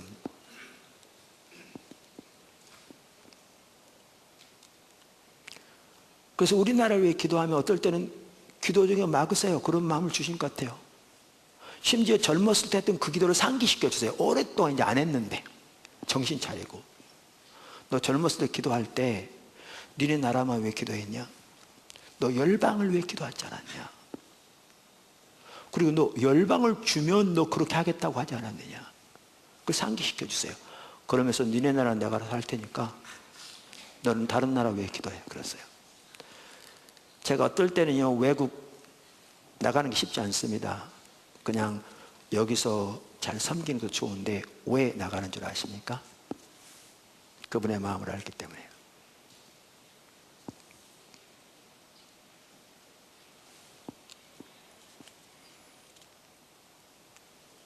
저는 열방에 대한 마음이 없습니다, 솔직히. 우리에 대한 마음은 있어요, 우리나라에 대한. 근데 저는 한 가지는 알아요.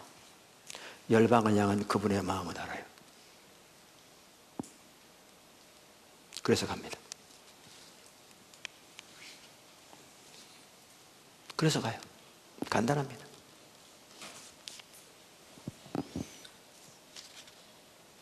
한 가지 또 엉뚱한 생뚱맞은 얘기를 좀 하자면요. 이거는 열방과 관련해서 중요한 하나의 랜드마크라 그냥 나눌게요. 과거에도 한두 번은 나눴는데 첫 번째 교회 개척할 때 일이었는데요. 목회에도 그렇게 안 되더라고요. 나름대로 자기중심적으로 하니까 열심히 하고 신실하긴 했는데 교회가 안 세지더라고요. 오죽했으면 제가 20일을 작정하고 오살레 기도원에 금식기도 들어갔어요. 오죽 안 됐으면 그랬겠어요. 저는요, 이 끈기가 좀 부족한 사람이에요. 그러니까 3일 금식 작정하면 하루 하고요. 일주 작정하면 3일 하고요. 내가 금식 기도를 제일 많이 해본 적이 있는데 딱 한 번, 그때가 언제냐? 21일 작정하고 들어가서 10일 한 때 그때입니다. 저는 지금 금식 생각만 해도 오금이 저릴 만큼 못합니다. 근데 워낙 교회가 어려우니까 21일 작정하고 들어가서 10일 했는데요. 10일 금식하다 보니까 애도 웃잖아요.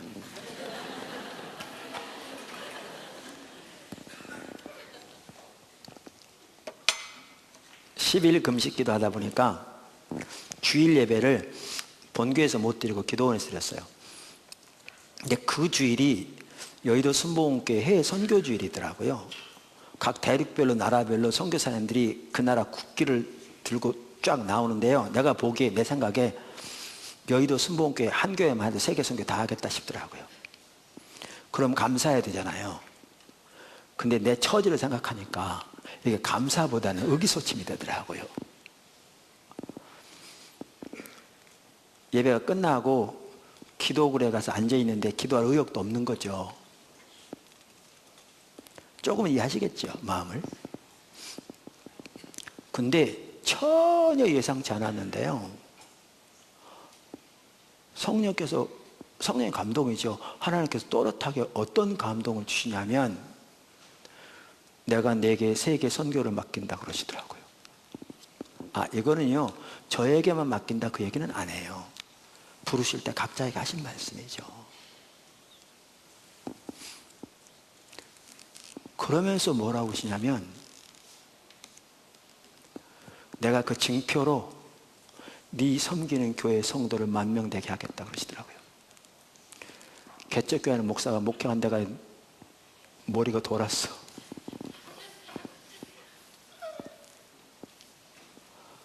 그리고 딱 생각나게 하신 게,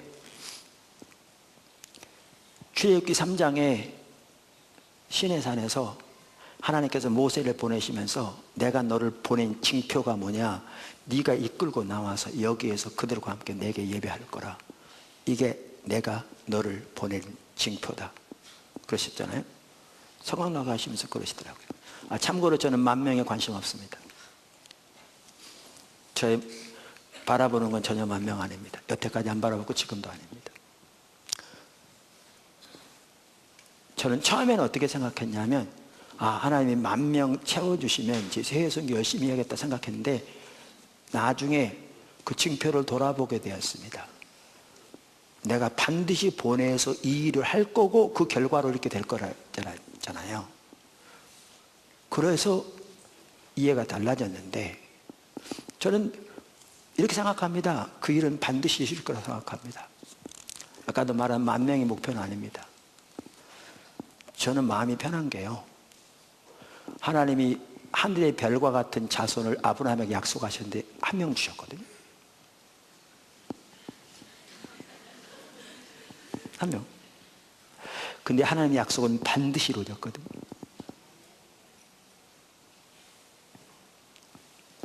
저는 그 약속은 반드시 이룰 거라 생각하는데, 거기에 초점이 있는 게 아니라 전혀 예상치 못한 상황에서 하나님이 세계 선교를 말씀하신 겁니다. 그리고 포도나무가 세워진 뒤에도 그 약속을 여러 번 상기시켜 주셨습니다.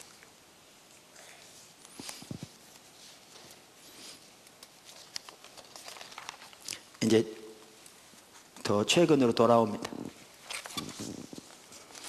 전번에 나눈 것처럼 포도나무 교회가 분당해서 3층에서 지하를 하나님이 마음을 주셔서 성도들이 기도하게 뜻을 분별하고 가는 중에 1999년 5월 19일 날 이사야서 54장 1절 3절을 또렷하게 주셨습니다. 우리가 성경 읽다 보면 하나님이 주신 걸 또렷이 알 때가 있잖아요.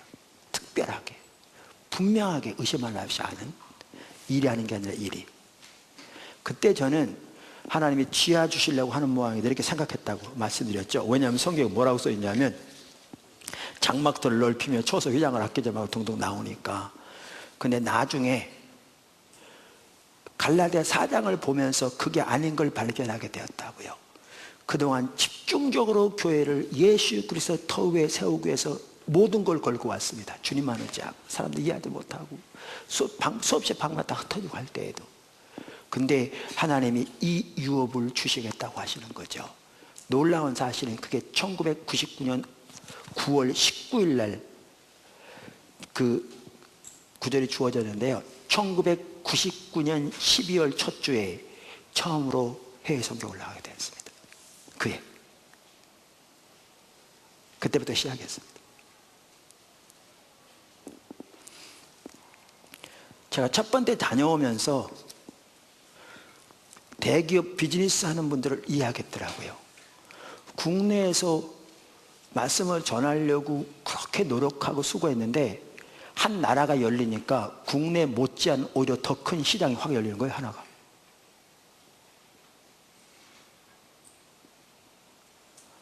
그러면서 12월 첫 주에 그 다음에도 가게 됐고요. 그러면서 그게 계기가 돼서 하나님의 인도를 따라서 12월 첫 주가 포도나무 교회 세계 선교주일이 된 겁니다. 그게 계기가 돼서.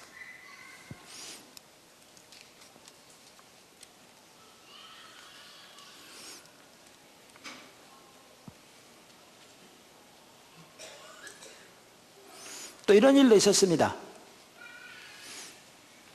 그냥 지루하시면 좀 들으시면 나중에는 하나님 뭐 하시고 계신가 보입니다.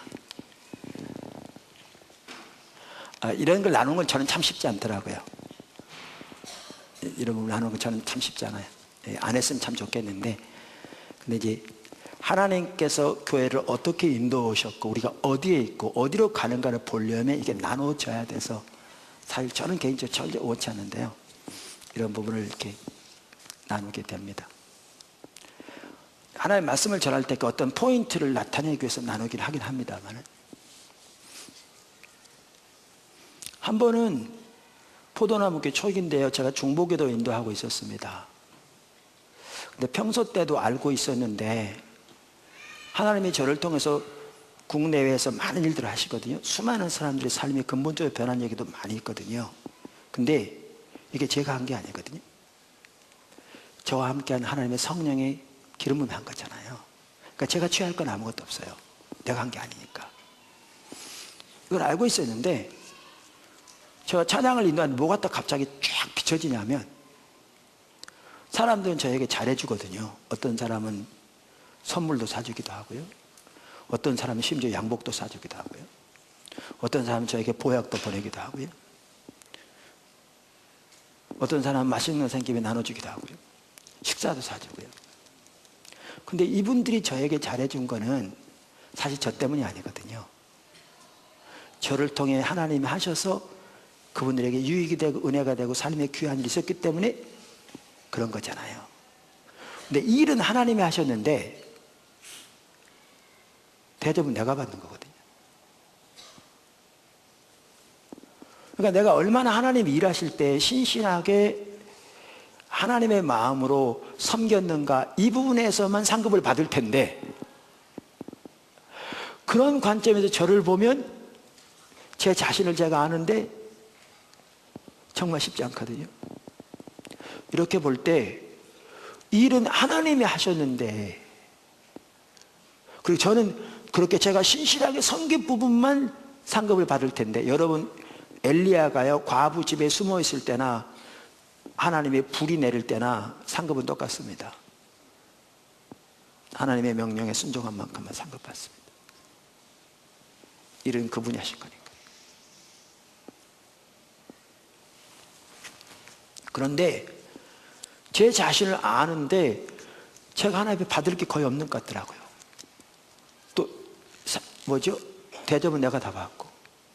이 생각이 쫙 비춰지니까요, 진짜 앞이 팍 캄캄하더라고요. 찬양 인도하면서 이렇게 중보기도 하고 있는데 이게 쫙 이렇게 비춰지는데 깜깜하더라고요. 내 모습 보여지니까. 그때 갑자기 하나님께서 제가 하나님의 아들임을 상기시켜 주시더라고요. 예수님의 십자가의 공로로. 그러면서 뭐라고 그러시냐면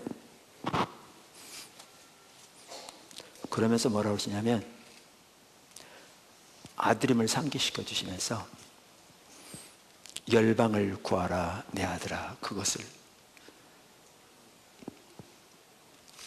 내가 네게 주리라. 이 구절이요, 내가 왕으로 오실 메시아라는 얘기 말도 안 되죠. 그게 아닙니다. 아까 바울과 똑같은 얘기예요. 그 유업, 그리로 초청하시는 거죠. 하나님이 예수님에게 주신 유업, 그를 초청하는 거예요. 제가 이걸 설명 전혀 안 하고요, 바로 곧바로 무슨 찬양이냐면, 구하라 모든 열방들을 유업으로 내게 주리라. 유업으로 내게 주리라. 내 아들아 구하라. 그 찬양 있잖아요. 이거를 하는데 한 30분 동안 했어요. 근데 그 자리에 있었던 분 여기 있는지 모르겠어요. 제가 한마디 설명 안 했어요. 완전히 하나님 압도하셨어요. 그 자리에 30분 동안 아무것도 없고 그 찬양만 했어요. 그러면서 그를 초청하시는 거예요. 아까 이사야서 54장마다도 그렇게 주셨는데 거기에 열방이 있다고요. 그러다가 어떤 일이 있었느냐, 어떤 분이 2007년이라고 그래요. 2007년이면 3월 5일이에요 그날 월요일이었거든요. 그날 제가 여기서 훈련은 개강 예배 설교하고 있었어요. 다른 분에 몇 분 부탁을 했는데 다 바쁘다고 힘들다고 그래서 제가 준비해서 새물길 훈련은 그때는 추석 수업을 하고 있으니까요, 여기서 설교하고 있었어요. 여러분, 이 사건들은 몇십 년 동안에 몇 번 있었던 특별한 사건들입니다. 날마다의 사건들이 아닙니다. 그러니까 제가 늘 그렇게 민감하지 못합니다.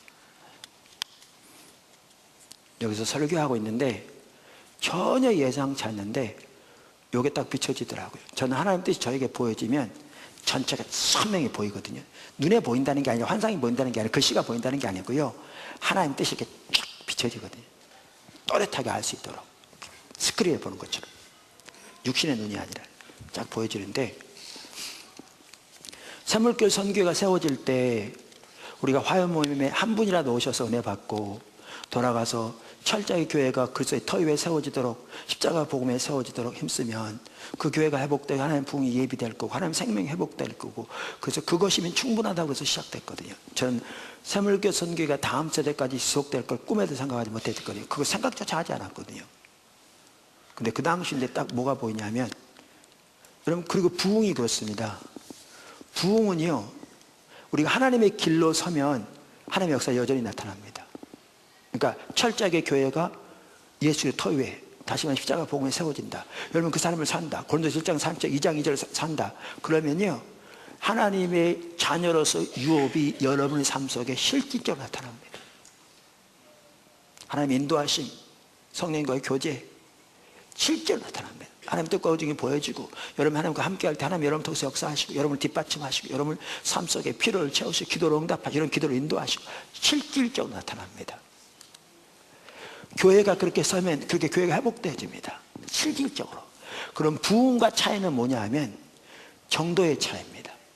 정도의 차이입니다. 그러니까 비가 보통으로 오는 게 이 보통 때라면, 부흥은 게릴라성 폭우처럼 임하는 겁니다. 성령의 바람이 불면 일반 바람처럼 분다면, 이번에 불었던 광풍처럼 부는 게 부흥입니다. 정도의 차이입니다. 근데 이렇습니다. 우리가 철저하게 신앙의 본질, 오직 예수의 터 위에 세워지는 교회로 회복되어지면 하나님의 역사는 동일하게 일어나는데, 정도의 차이만 다르고요, 부흥이 오기 위해서 이렇게 회복돼야 합니다. 근데 부흥이 왔을 때에도 이렇게 교회가 신앙의 본질, 십자가의 복음에 세워져야 그 역사가 지속됩니다. 여러분, 리즈 하울스의 책을 보면요, 그게 웨일즈 부흥이 왔을 때를 기록하고 있습니다. 그게 미국으로 돈 벌러 갔다가 거기서 하나님 중직의 사람을 돌이킵니다. 그리고 자기 고향 웨일즈로 와봤더니 그때 웨일즈 부흥이 와 있었습니다. 근데 거기에 뭐라고 써 있냐면, 많은 교회에서 유행처럼 그것이 지나가고 있었던 걸 보여줘요. 하나님의 부흥이만 온다고 모든 게 해결되지 않습니다. 하나님의 부흥이 와도 교회가, 우리 각자가 철저하게 예수 그리스도의 터 위에만 세워지는 그 진짜가 세워져야 이 부흥의 실제적인 그리고 지속적인 하나님의 역사가 나타납니다. 이게 이 차이입니다. 그리고 부흥이 오기 위해서도 우리가 철저하게 그 신앙의 본질로 돌이켜야 합니다. 여러분, 부흥은 광풍과 같은데, 여기 널빤지들이 있다고 하십시다. 광풍이 불었다고 널빤지가 합해서 배가 되지 않습니다. 배가 준비되어 있어야 바람이 불면 배가 나갑니다. 우리 신앙이 하나님 중심적으로 세워져 있어야 부흥의 태풍이 몰아올 때 하나님이 역사하십니다. 그래서 부흥을 예비하는 길에 우리가 이미 살펴본 것처럼 2000년 교회 역사를 보면 항상 그 오직 믿음으로 말미암아 하나님 하는 것이 유일한 목표가 되는 그 삶이 회복됐다고요. 교회가 그리스도의 터 위에 세워졌다고요. 이거는 이제 그 배경적인 지식입니다. 당연히 이 부분은 우리가 알고 있죠. 근데 제가 설교를 하고 있는데 지금 교회가 회복되려면 각 분야에서 하나님의 길이 정리돼야 돼요. 우리의 신앙 너무나 옆으로 가 있잖아요. 그리스도가 교회의 기초라고 말하면서 우리 삶은 전혀 안 그렇잖아요. 우리의 예배 몇 가지 종교적 의식하면 그게 예배인 것처럼 정말 가려져 있잖아요. 영적 리더십 정말 오늘날 영적 리더가 뭐냐부터 시작해서 가려져 있거든요. 교회 안에 각 분야에서 하나님의 길이 정리되는 게 핵심이고요. 또 하나는 그 길대로 살 뿐만 아니라 그 길을 성경적인 기초에서 알 뿐만 아니라 그 길대로 살아서 그 열매가 나타나는 그런 사람이라야 다른 사람을 그를 인도할 수 있습니다.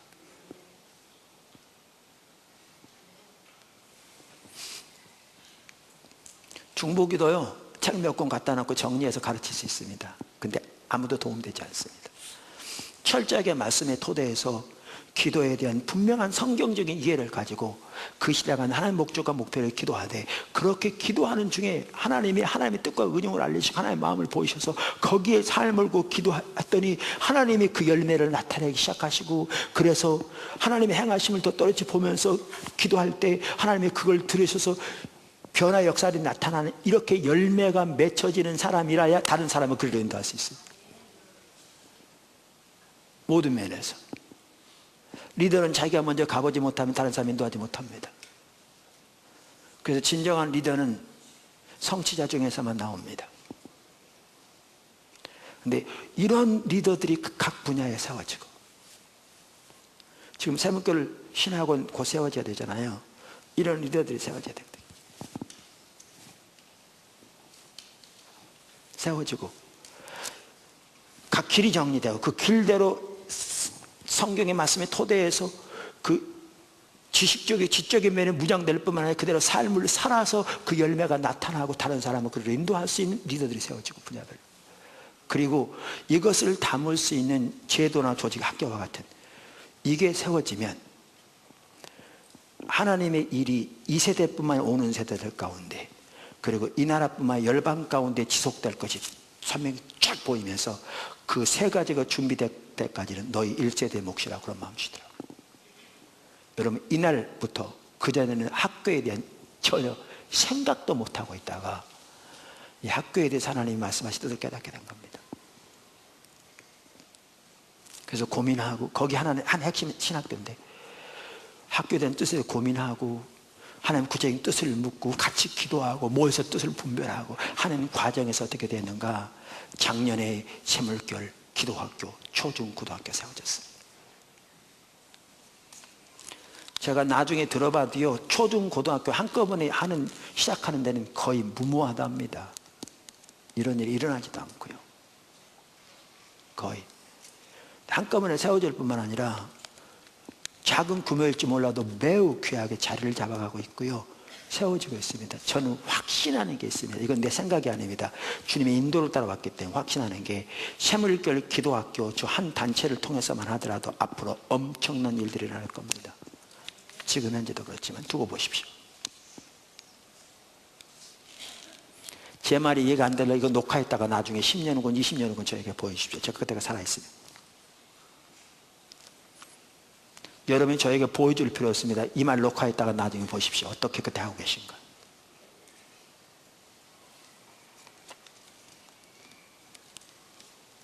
이렇게 하나님이 인도해 가셨습니다. 그러면서 열방과 관련해서 하나님이 하신 또 하나의 핵심적인 영적 랜드가 마크가 뭐였느냐, 포도나무께 이기 사역에 대한 거였습니다. 그 당시 제가 저녁 예배를 주일날 계속 인도하고 있었는데요. 사도행전을 강의하는 중에 사도행전 9장 31절까지 설교하고 이제 9장 32절부터 설교할 차례였습니다. 근데 아무리 성경을 묵상하고 기도해도 뭘 전할지가 안 보이더라고요. 저는 그냥 성경 있으면 한 구절 한 구절 주석 찾아가지고 편집해서 설교하지 않습니다. 묵상하며 주님 앞에 기다리면 무엇을 전할지 주님이 딱 보이십니다. 하나님의 말씀 토대에서. 그럼 그걸 토대로 필요하면 주석도 해서 배경도 설명하고 이렇게 합니다. 근데 아무리 기도하고 봐도 안 보이더라고요. 그래서 다른 걸 설교하고요. 그렇게 4주 동안 했습니다.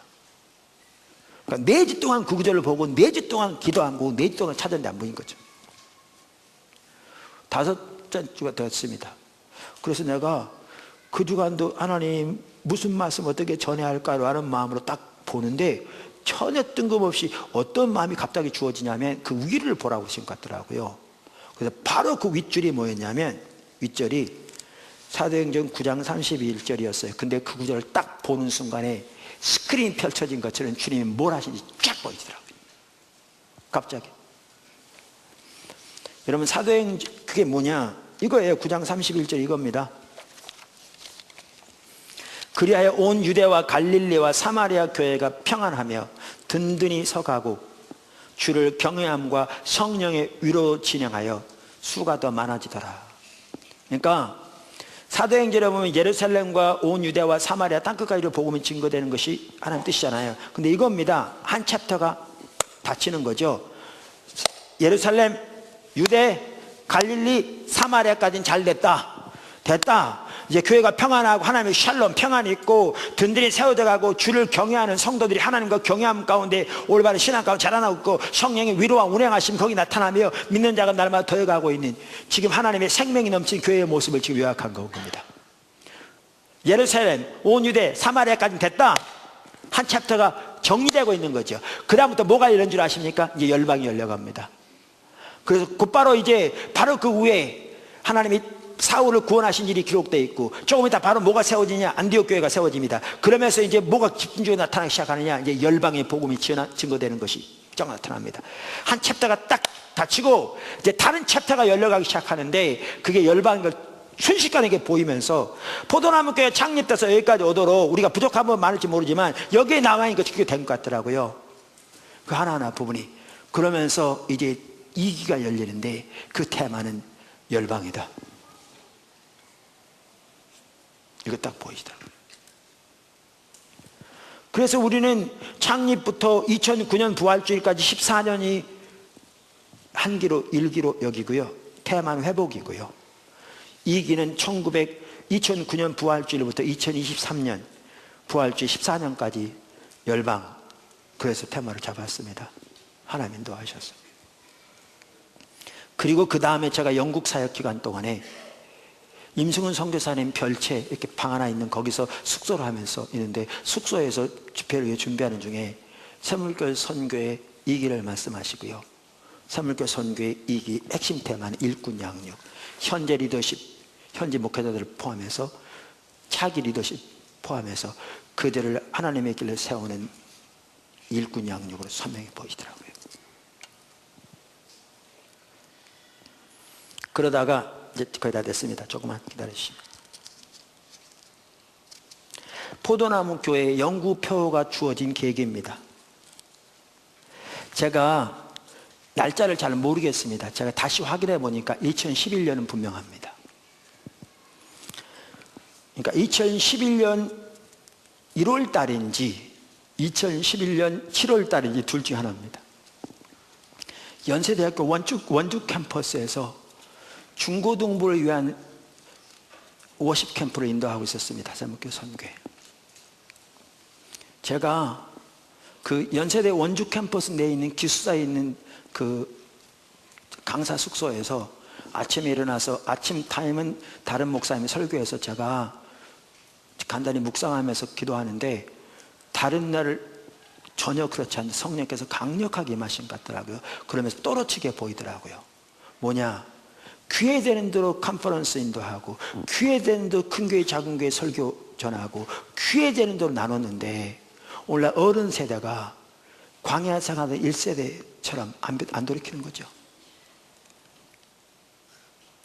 하나님이 그들에게 10번의 기회를 주셨는데 그들은 반복적으로 하나님을 거역하고 돌이켰거든요. 안 돌아섰거든요. 내 형편이 어떻다, 교회 형편이 어떻다, 이렇게 하면 교회가 세워지겠냐 등등. 하나님의 말씀이 그러하면 선택의 여지가 없이 주님께 걸고 나와야 되는데 안 돌이켜지는 거죠. 이게 그러면서 광야사가 1세대하고 딱 연결되는 것 같더라고요. 그러면 제가 그날 밤에 거기 가서 뭐라고 외쳤느냐면요, 내가 이 세대는 포기한다 이렇게 외쳤어요.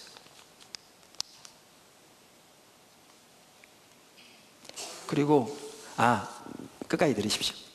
제가 포기한다고 포기되는 게 아니고요, 중요한 하나님 뜻이에요. 지금 제가 하나님 구체적으로 인도하신 부분을 나누려고 해요. 우리 오해하지 마시고요. 그러면 하나님 중심적으로 돌이켜 주님을 따라가는 사람들, 여러분 실제로 오늘날 많은 교회에서 한국교회 소망이 없다고 그래요. 자정의 능력을 잃었다, 더 이상 돌이킬 수 있는 능력 자체가 소멸됐다고 많이 얘기해요. 지금 얘가 말할 필요가 없어요.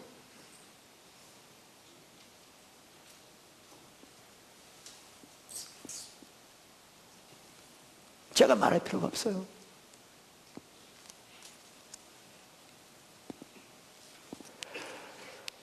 이게 딱 보여지면서, 그러면 하나님 중심으로 돌이킨 교회 예수 그 터위에 돌이켜 선 사람 누군가? 그럼 어떡하냐? 그들은 그 당시 여호수아 갈렙처럼 다음 세대를 하나님께로 돌이키는 데 쓰임받으면 되는 거고, 그러면서 포도나무 교회 표어가 주어지는 것 같았어요. 그게 뭐냐? 오는 세대들과 열방을 책임지는 교회. 여호수아 갈렙처럼 오는 세대들과 열방을 책임지는 자세로 섬기는 교회를 세우신 거예요. 포도나무 교회 가요.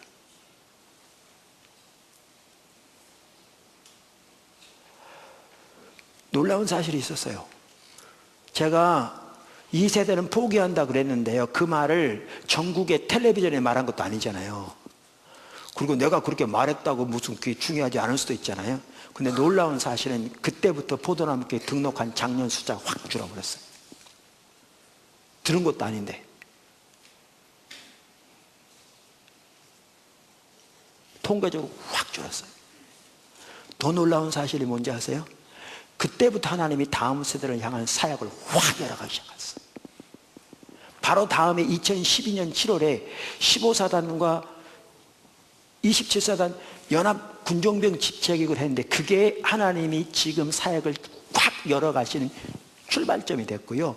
그때부터 부사관학교 문무대 여시고 상무대 여시고 113개 학군단 신의회를 세워서 돌보게 하시고, 지금 이제 공군 해군 학군단 신의회 지금 모집하고 있고, 더 나아가서 지금은 362개 대학에 이제 일꾼들을 세워서 지금 섬기려고 하고 있고, 이렇게 해서 이걸 잘 섬기면 우리의 다음 세대는 근본적으로 하나님께 돌이킬 수 있도록 될 것 같아요. 우리가 상상하지도 못한 어마어마한 일들을 앞서가기 시작했어요. 지금까지만 하더라도 아무도 상상하지 못했던 일이에요. 저 꿈에도 못 꿨던 일이에요. 이런 내용을 보면 사람들이 놀래요. 성도 얼마 되지도 않는데 수천 명 때는 수만 명이 되는 교회에서 되어진 일보다 엄청난 일들이 되어지는 거죠. 하나님의 유업 운행하고 계세요. 그러면서 이 세대는 포기한다는 말은, 작년에 우리 군선교 교역자 수련을 앞두고 제 중심이 잘못된 걸 보여줘 사람이 회개했어요. 그거는 공식적으로 사과하고 여러분에게.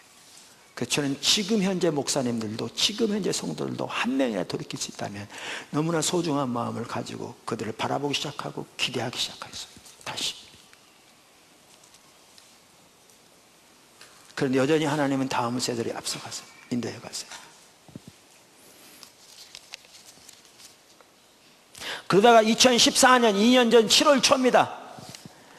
우리가 2014년 6월 23일에 7월 5일 사이에 카자흐스탄 알마티에서 우리 침례 교단 무슬림 사역 전략 회의가 있었는데, 우리가 전적으로 후원하면서 저녁에 집회를 인도하며 갔습니다. 그때 나 또 우리 부부 한정수 목사님 부부, 또 우리 군선교 죄송합니다 그 해외 선교 위원장, 이렇게 부부 이렇게 몇 분 쭉 갔습니다. 갔는데 그 집회를 마치고요, 카자흐의 한 유목민 마을, 거기에서 우리가 한 가정 예수를 믿어서 한 선교사님 돌보는, 거기서 우리가 가서 이렇게 얘기 나누는 중에, 지난번에 양머리 나도 얘기했잖아요. 나누는 중에 해외 선교와 관련한 중대한 일을 주님이 행하고 계신 게 딱 보이더라고요. 그래서 한 분은 듣더니 이게 너무나 중요한 한 획이 그려진 것 같다 그래가지고 그때 사진 찍었어요. 거기에서 뭐가 딱 보여졌냐면 해선의 뉴스가 딱 보여졌어요. 그리고 바로 2014년 7월부터 해선의 뉴스를 모집하기 시작했고요. 그게 계기가 돼서 우리 채시아 선교사가 파송되기 시작했어요. 그리고 올해 2016년 7월에 우리 팀들이 중앙아시아 3개국 다녀오면서 열방이 포도나무 교회에서 훈련받은 젊은이들을 보내달라고 요청하고 있는 게 보여지고요. 그러면서 우리가 이제는 본격적으로 저들을 보내기 시작하려고 합니다. 열방으로.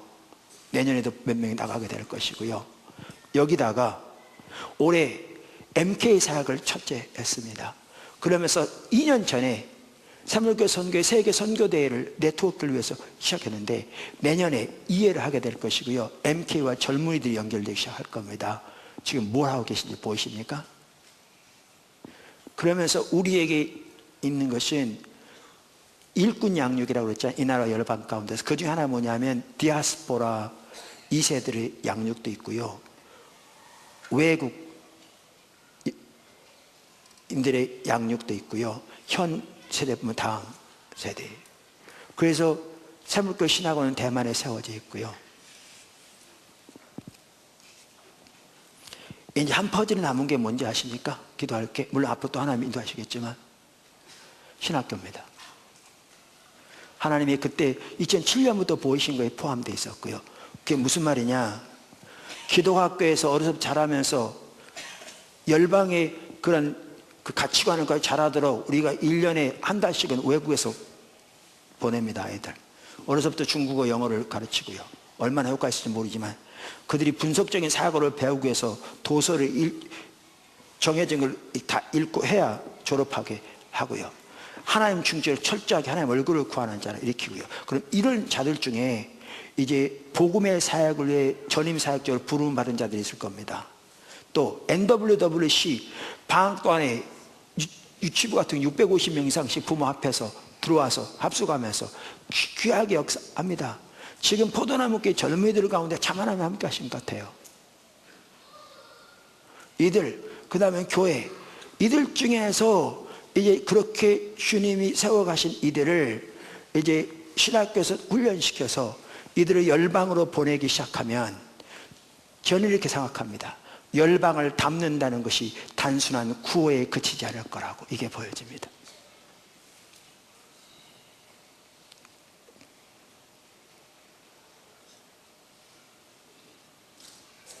전혀 생각지도 못했을 때 열방을 품고 기도하게 하신 그 기도 주님이 지금 이루어가고 계십니다. 저는 개인적으로 이 날을 바라봅니다. 이건 하나님이 주신 비전은 아닙니다. 제 생각입니다. 그러니까 안 이루어질 수도 있습니다. 근데 저는 그걸 기대합니다. 큰 선교센터 빌딩이 있어서 저는 빌딩에 관심 있는 게 아닙니다.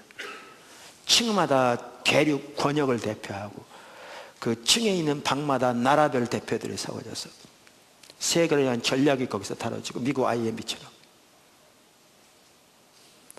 그 권역을 위한 전략이 거기에 다뤄지고 나라를 위한 전략이 다뤄지고 그 지역에 나가 있는 선교사들의 상황이 수시로 보고되면서 기도 제목들이 나눠지고 그들이 돌보아지는 그날이 오기를 바라보고 있습니다. 저는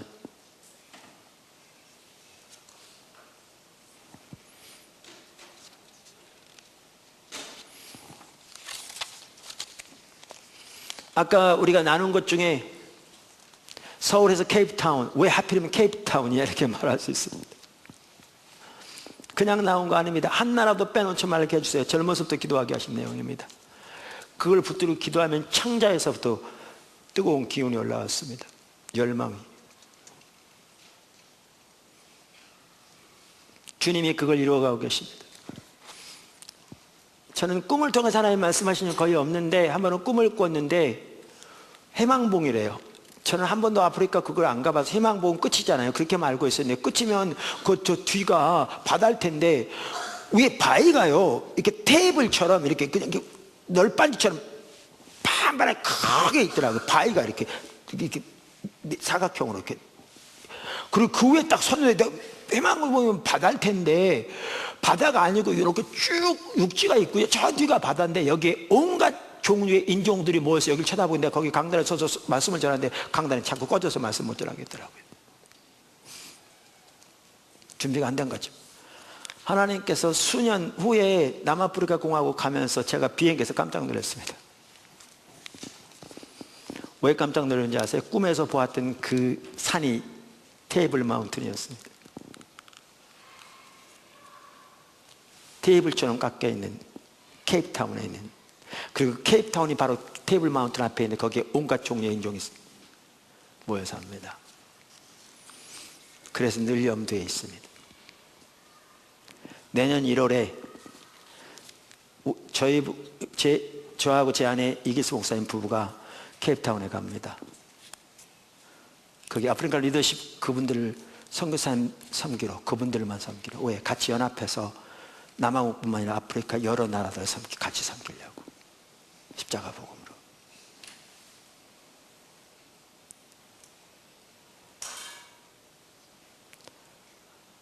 그래서 서울에서 케이프타운까지 서부를 주로 많이 섬겨왔습니다. 왜? 동쪽은, 우리 말로 동쪽은 미국이 있고 미국이 남미를 커버하면 되니까. 근데 내년에 남미도 갑니다. 십자가 복음 와서 전해달라고. 지난번에 파라과이 다녀온 뒤로 선교사님 한 분이 잘 세워져 가면서.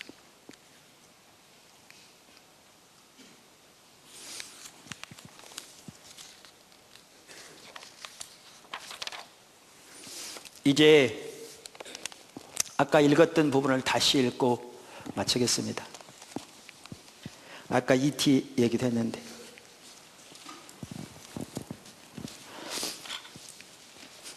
우리는 하나님이 주신 오는 세대와 열방을 책임지는 교회를 우리의 연구표로 삼고 하나님이 주신 이 비전들에 대해 책임지는 자세로 임한다.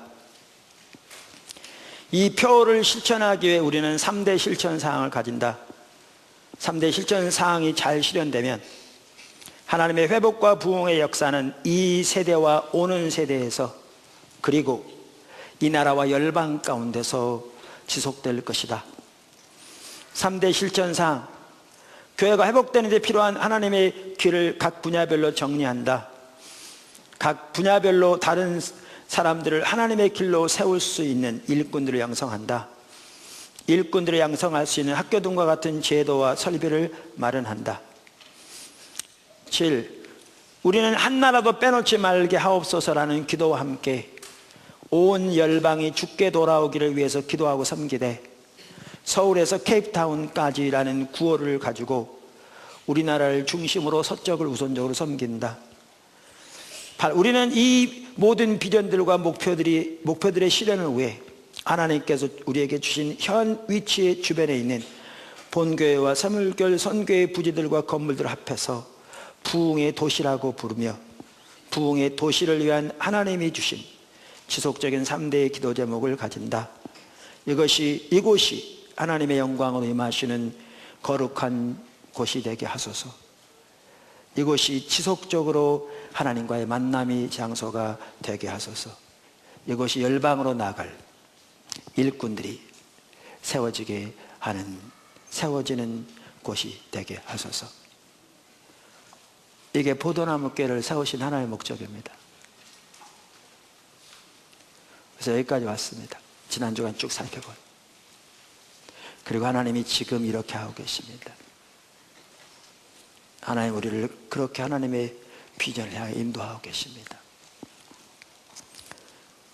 이제 다음 주 한 주간 더 살펴보면 다 마칠 수 있을 것 같습니다.